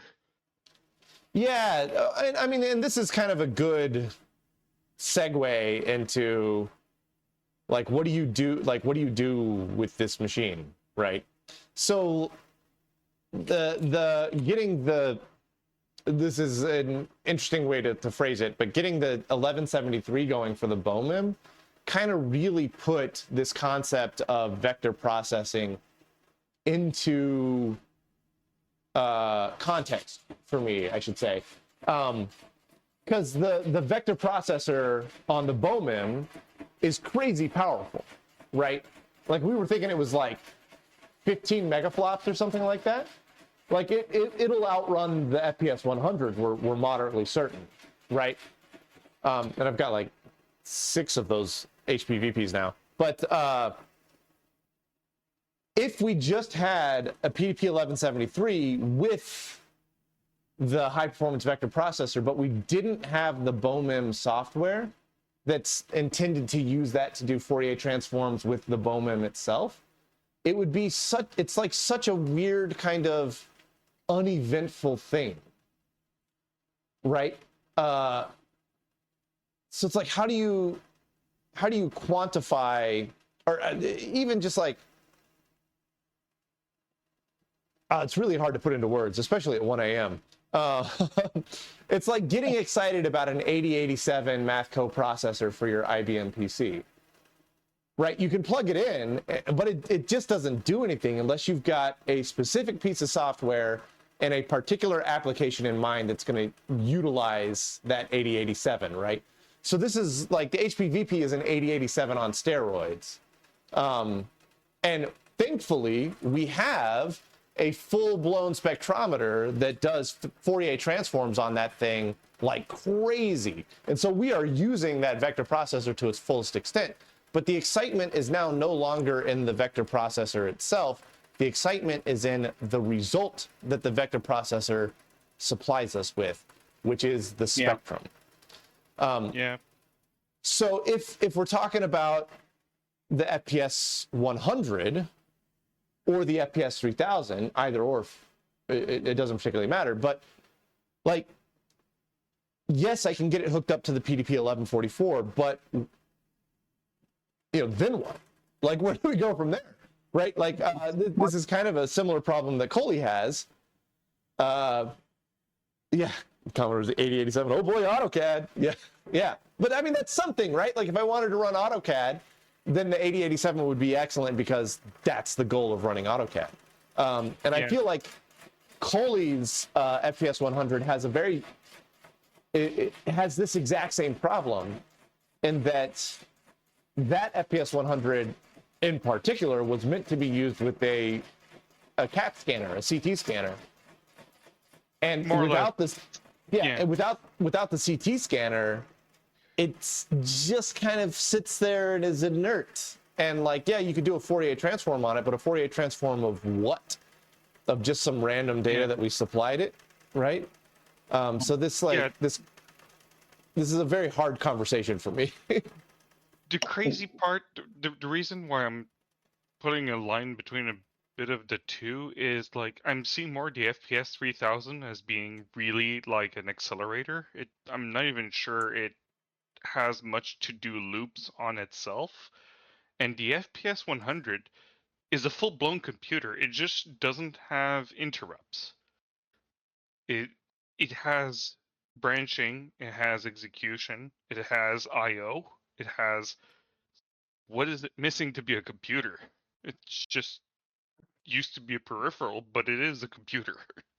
Yeah, well, it doesn't have any mass storage, so that's the primary thing the FPS 100 is missing, and it has capacity to have mass storage on its bus.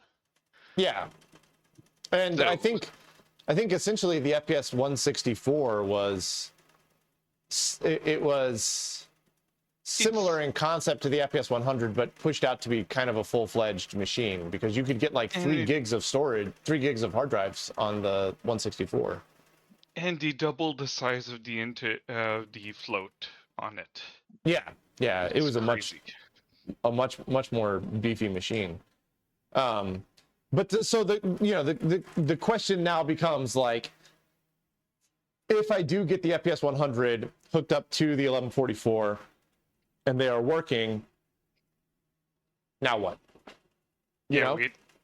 We have to give it something Yeah. to work on. Yeah. And so an idea that I had was getting my hands on some explosives. And I realize that this conversation is getting very strange rapidly. Now, getting my hands on some explosives, burying sensors in the ground, setting the explosive off, and getting seismic data, and then using the FPS 100 to Fourier transform the seismic data, similar to how a spectrometer would do it. Because that's something that the FPS 100 actually would have been used for back in the day. Yeah. Yeah. SDR style spectrum analyzer for radio with anything to do with you. Yeah, McChibble, you're going to have to explain to me what an SDR style spectrum analyzer is, but it sounds cool. So that's so SDR in this context stands for software defined radio. Okay. And the idea behind what I think he's asking about is on a lot of popular SDRs these days, you get what's called a waterfall, where it's basically a real-time FFT, where the FFT you got from your BOMEM, the x-axis is frequency and the y-axis is amplitude. On a waterfall, the x-axis is frequency, the brightness is amplitude, and the y-axis is time. And so this is all, traveling upward. And so if there's, somebody transmitting on 24.5 megahertz, you will get a bright spot at 24.5 megahertz. And if they continue transmitting, that bright spot will become a bright line that's traveling up the waterfall. And when they stop, it'll be a line segment that will, move up. And basically, the idea is that you can see the whole entire spectrum and say, oh, yes, this guy's transmitting at that frequency. There's somebody transmitting at that frequency. There's a lot of weird noise over here at this frequency in real time. And this is a very useful thing for hams so that you don't have to basically, spin your dial across the whole band to,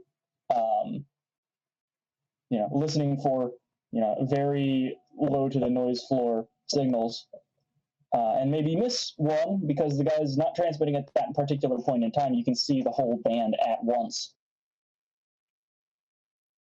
I mean, if just doing the FFT on the radio signal, you'd get the spectrum, and that's interesting. That should be doable, right? It's not that hard. No, we're just trading off. There you go. Noise leak data for RF data. Oh, okay. There you go. That's a good picture. Yeah, it makes more sense when you see it in action. Yeah. It's right. I don't know. Like this kind of journey that I'm taking into like vintage scientific equipment is partially inspired by this concept of applied vintage computing, right? Yeah. Like you have this vintage computer that is capable of doing something very cool, and you turn it on and you play Snake on it, or you turn it on and you write a couple of basic programs. Like you could do that with a 7-chip Z80 homebrew or 6502 homebrew, like there's something far more rewarding to do with these things, I feel. And I'm learning that with the BOMEM, right? Like the 1173 is neat and the HPVP is neat, but plugged into the BOMEM, it's awesome, right? Like I'm pulling spectrum off of stuff and I'm checking really cool things. And I'm learning all sorts of really neat things, and it's teaching me new fields, and I'm using the machine like it's supposed to be used, and I'm using its full capabilities. I'm pushing it to the limit. Yeah. And that is way more exciting in my book. It's the difference between a tool and a toy. Yeah. It's like yeah, tool like you can use. Yeah, what Nero said, it's applied vintage computing as opposed to demos. But it's applied vintage computing that isn't gaming, because that's the number one thing that you see now is like everybody gets their 486 up and they go check it out, it runs Doom, or they get some their TI 99 up and they're like check it out, it runs Munchman. And everything's centered around video games, and I love video games as much as the next person, but like these things were used for so much more, right? Particularly the PDP series was used for really fantastic stuff that changed the world, and changed our understanding of the world. And so that's kind of where I want to spend more time. But it means that I keep hitting this brick wall with the PDP 1144 and the FPS system, where it's just like, what do we do, right? Like the FPS box is essentially a really nice GPU, so yeah, we could maybe play Doom on it, but I want to do something real. Yeah. The stuff that we're talking. Sorry. Oh, the stuff that we're talking about with the SDR. One of the applications, rather than just waterfall, you can use it to show an air traffic control layout when you're receiving ADS-B data. But because it's an SDR, you need to do a whole bunch of sine and cosine math to make the signals work out. I'm trying to simplify it here. You get IQ data out of it. I think it would be fast enough to do that, and you could actually show planes on the screen. But here's the thing, like what is feeding the PDP-11/FPS combo the information that needs to have this vector processing done on it? So on modern computers today, essentially there was a Realtek chip that's a TV receiver that someone figured out you can hack, and it outputs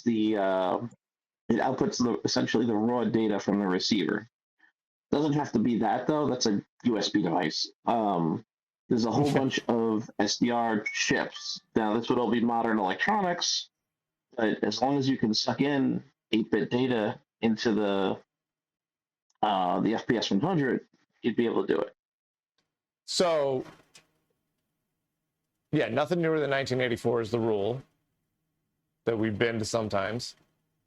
But even setting that aside, like the FPS 100, like even back in the day, even something fed the PDP-11 host system data. Something fed the Data General host system data that the FPS 100 would crunch.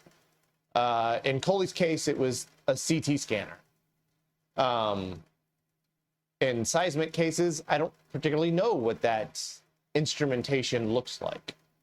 And so that's the part that I want to focus on. Less focus on the machine itself, less focus on the PDP-11 and the FPS itself, more focus on the thing that required the FPS system to work. Okay. So like, I need a CT scanner. Or I need the correct type of data acquisition systems for seismology. Somebody was saying instead of explosives, I could just put a metal plate on the ground and hit a hammer with it. But then I wouldn't have an excuse to play with explosives. So, I don't like that solution. So what you're reaching towards is not just vintage computers, but vintage peripherals and applications, because the applications don't just happen with the base machine that you're reaching towards that are so specialized that make it interesting. You have to have all the accoutrements that attach to it that made it worth the effort to have that specialized powerhouse of a computer from 1970 whatever. Yeah, exactly. Because like there's two fields that exclude that: accounting and inventory management, and those we have plenty of. I would disagree on that point. Those things require a lot of terminals and a lot of people to use those terminals simultaneously to truly exercise them, because one person using them for, you know, doing their own personal banking on a machine that was designed for 16 people or more is not truly exercising that machine. But, you know, finding enough people who want to simulate the accounting for a business on that type of hardware, that's kind of a hard thing to sell for folks. Yep. So Science so is more in that sense, it's interesting that you brought that up, because the Centurion falls squarely in that category. Like the Centurion had no peripherals. That was the machine. Like, or the printer, I guess, is a peripheral, right? But it was never used for anything scientific based. But it could support a boatload of terminals. Up to 32 is what the OPSIS supports, but I think 16 was more common. And so that's why one of the directions I want to run in with the Centurion is a serial terminal server that it just is online, and then we have multiple people from anywhere in the world hitting it. That is, like you were saying, Z, using the computer in the original manner that it was intended to be used. Now, what those eight people are going to be doing, because I only have 8 serial ports, but what those 8 people are going to be doing could be wildly different. One person could be playing a game, somebody else could be digging through the general ledger software or whatever. It doesn't matter. The point is that the hardware was designed in such a way to facilitate a lot of simultaneous users. And so that's the special sauce on the Centurion. So if you start looking at each machine as what's the special sauce, right? If all you want to do is play video games, PDP-11s don't make any sense at all. PI-980s don't make any sense at all. Like, go get a Commodore 64, go get a TI-99, an Amiga. There's like tons of systems out there that are like perfect for playing video games, because that's what they were really good at. I mean, the Amiga has some like killer games on it. But if you have a PDP-11, like, what's the secret sauce? If you have an FPS 100, what's the special sauce there? And so that's the part that I've been struggling with for like the last 2 years, essentially. The more we get things running, the more I'm going, well, shit, now what? And that's kind of where this push into vintage scientific equipment has gone, because now I'm starting to get why the PDP-11 was so complex, or why the VAX-11 was such a powerhouse of a machine, you know? Like, it makes sense once you put it in the context of what these things would have been used for in the day. And then if you can experience that, that's something really special. Yeah. There's something that I've seen a couple of times done for the sake of demonstrating the unique I/O capabilities, or rather the strengths of the I/O capabilities of stuff like the PDP-8. For those of you who have ever seen David Geswine's collection in action at a VCF, more often than not, he will try to hook it up to something interesting like a fun plotter or printer, or a video camera of all things, to do, you know, image capture and take your picture and print it out using a machine that was never designed to be doing that, but also analog to digital converters and digital to analog converters, and driving things like XY displays to show things like the time, but also to show like, okay, here's how we capture a voltage that's analog and turn it into something useful. And yes, this is how it would have been used for scientific equipment and things like that.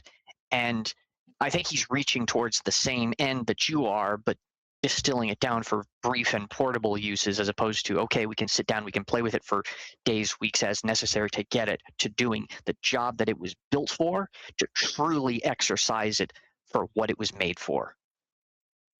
And I think there might be a slightly different direction. We're both headed towards. Sorry, the typewriter's crazy loud. We're both headed towards the same goal, which is like, what is the special sauce here, right? And his journey is, this computer is special. Let me exercise it in a way that demonstrates why it's special. Whereas my journey is now, that computer is special because it's part of this larger whole, and I want that larger whole. So like, I want the CT scanner, not to show what it would do if a CT scanner was given to it, but to show how this marriage of the two works. I don't actually want a CT scanner. They're friggin' huge. Yeah. But the sentiment is there. Like, there's lots of ways, I think, to exercise the machines in the way that they were originally intended, by emulating or simulating inputs into them, like the peripherals that go into them. But the purest part of my brain is like, no, I don't want to emulate or simulate it. I want the actual peripheral. But if I'm getting this big honking huge peripheral, I want it to be something that I also find exciting and interesting, and also still is able to produce relevant results today. So like, the BOMIM, there's still people today that are using those. I mean, they've long since upgraded. Nobody uses the, I think I'm the only person in the world still using an 1173 on a BOMIM. But that spectrometer, with the 1173, it can still put out like legitimate, worthwhile research data today. That exact setup could do real research and development work today. And it's the same with the OJ. The OJ is from like the late 70s, I think, was when they first released it. Although I think this one was probably built in the early 80s. But I mean, it's a 40-year-old machine. But like, if that thing were going, I could still find customers that want to use it and have analysis of certain materials, just because that's relevant today. And the same with the transmission electron microscope. Like, you can still that thing can get down to like a 10 nanometer magnification. Like, that's absolutely relevant and usable today. So that kind of like, yeah, this technology may be 40 years old, maybe 50 years old, maybe 60 years old, but it's still punching so far above its weight that it is every bit as relevant today as it was back then. And here's how they were doing it back then. We just have quality of life improvements and speed improvements today. That part I find like really kind of fascinating, and finding that particular avenue for the 1144 has been a struggle for me. Yeah, like, just for the FPS, for the mind, that thing can do real-time computing. It is really good at staying in lockstep with external sources. Yeah, no, the FPS box is stunning. I want to do something with the FPS box. The question is not what can the FPS do? The question is what should the FPS be doing? Like, what should we be using with the FPS? Yeah, I'm saying real-time is a capacity it can do, and it's something that not all supercomputers could do. Yeah, it looks like we hit a pretty stable life on the left side there. And definitely hit a stable life we hit a stable life right off the bat. Or as an oscillator on the far right. And then we got some interesting chaos in the middle. But there you go. That's sometimes happens. That's 25 lines. Yeah. That was So, do you think that amount of time to run that is kind of useful, just running in the background at the show? Oh, absolutely. I'll like if we're not demonstrating anything else, that's like probably 6 to 8 pages a day, which is great. But if I want to get printouts faster for people, the Sierpinski is like 10 minutes and the Sierpinski's done. So we can get faster printouts for people that way. The Mandelbrot, we can run the Mandelbrot. That was slower, but we can run the smaller Mandelbrot in about 15 minutes. Or maybe just alternate to like run 1D Life in the morning and Mandelbrot in the afternoon, big Mandelbrot in the afternoon or something. Yeah, man, I wonder if we could make the Mandelbrot fit on the backside of a business card. So Paul is sending me some cards that have like links to the LGP-21 emulator on it. And if the backside of the card is empty, it sure would be fun to like print the Mandelbrot. That would be neat. Actually, I think what his plan was to put his link to his emulator on the front and my emulator on the back. Oh, okay.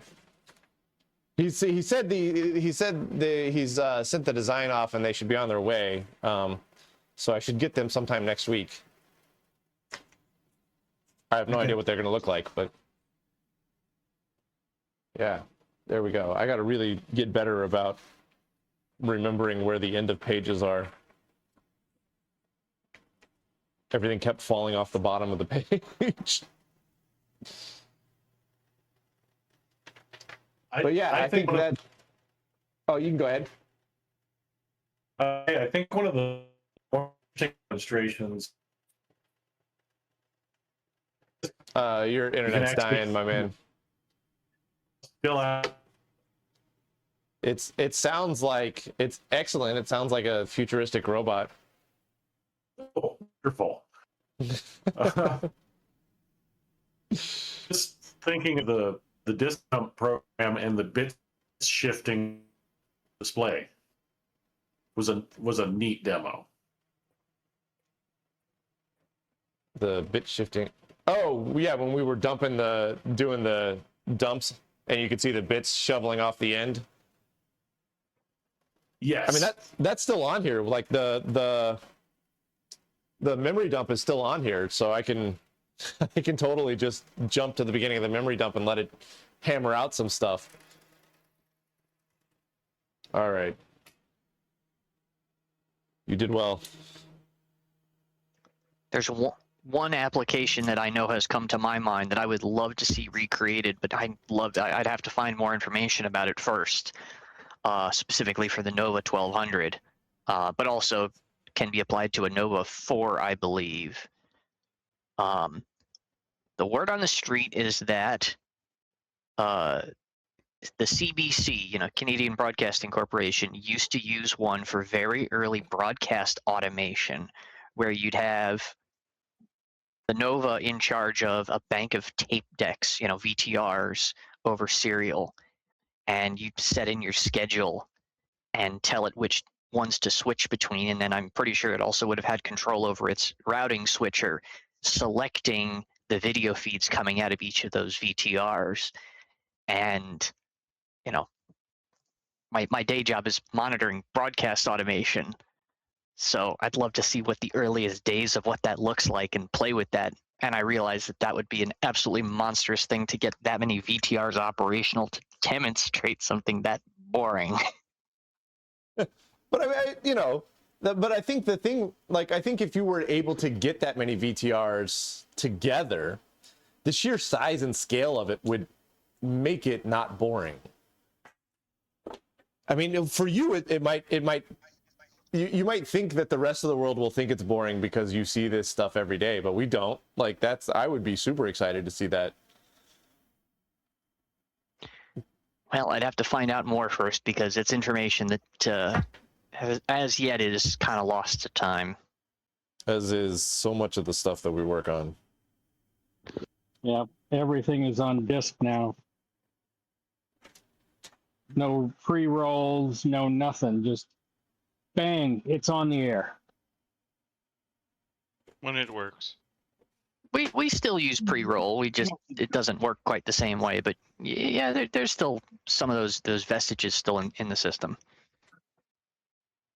Well, I mean, probably commercial distribution may still be on tape, but going directly onto disk anymore. That's not quite what I mean, but you have to prime stuff if you're pulling up a commercial. You really do have to wait based on the way that the modern method of this stuff works, because a lot of places are moving towards cloud-based playout for their broadcasting purposes, and that means that your equipment is not immediately on site. You have to wait for that turnaround time of calling up to wherever's doing the playout, and for it to come back down to your distribution facility before you're even going to see anything. So you gotta think ahead. Yeah, I'm used to local station stuff mainly.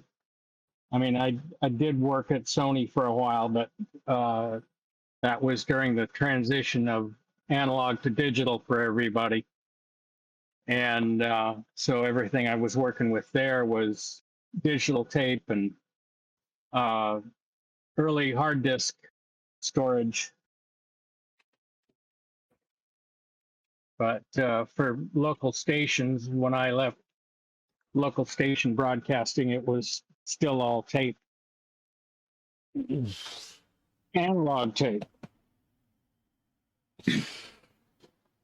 Oh, fun times. Yep. All right. I think we're about ready to wind it down for the night. But unlike the last month and a half, I feel like today was incredibly successful.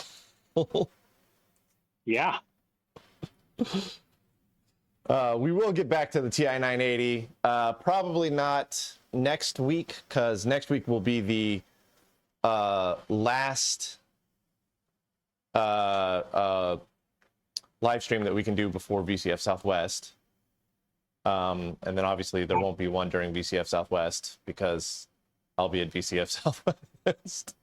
And we may actually miss one the week after VCF Southwest. It depends on how we're doing on the trip to Arkansas, because I think we're leaving on like a Wednesday, and we may not get back until a Friday, and so that one we may end up missing 2 weeks of streams. But once we're back and stable, we'll be back to a normal schedule. And then I don't think I'm going anywhere until VCF Midwest, so it should be a pretty boring normal schedule as soon as VCF Southwest is over. So next week, I don't know what we'll mess with. If we have issues with the LGP-21, we'll be messing with the LGP-21. Yeah. But hopefully we don't have any issues with the LGP-21, and so we'll be able to play around with something else.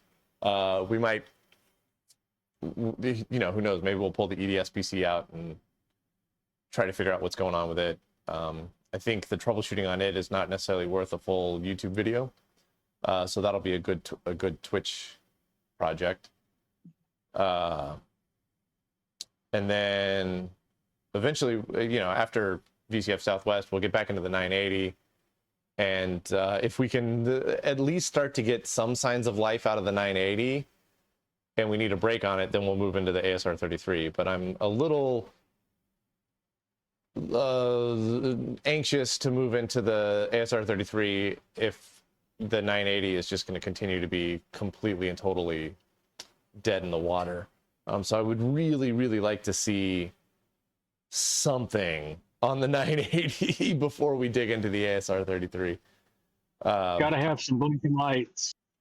Yeah, because like right now we're just getting like one errant light that I think is totally unrelated to any form of life. Yeah. But I think with the 980 where we're at right now is that the clock is not propagating through the system like it's supposed to, because something is holding the clock dead. And we just got to reverse engineer enough to figure that out. So I think when we get back into the 980 after VCF Southwest, that'll be our entire goal for one stream is find the clock and follow the clock and figure out where it's dying and why it's dying. Unfortunately, we don't have any schematics, so it's very hard to do that.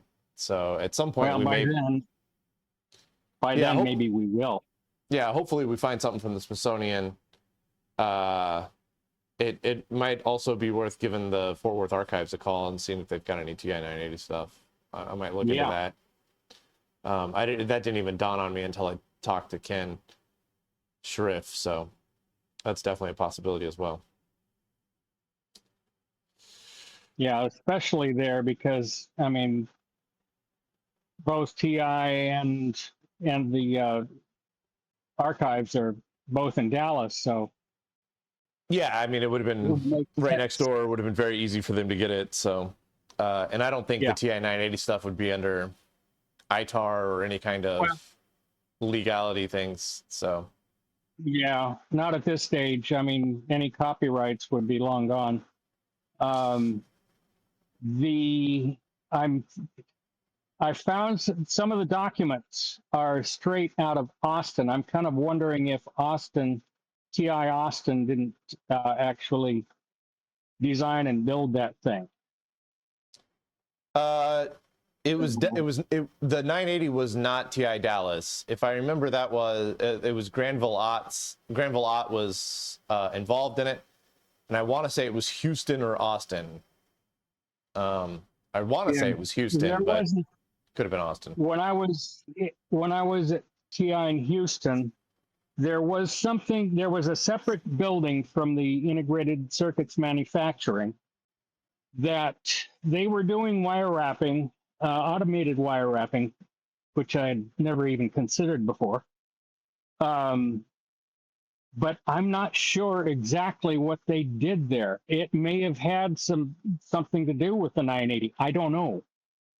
Yeah. But that building is completely gone. I mean, that whole facility is gone. It's apartments and shopping centers now. That seems so much more depressing. Yes, it is. All right, I'm gonna go climb into bed, and I will see you all next week. Thank you guys for joining.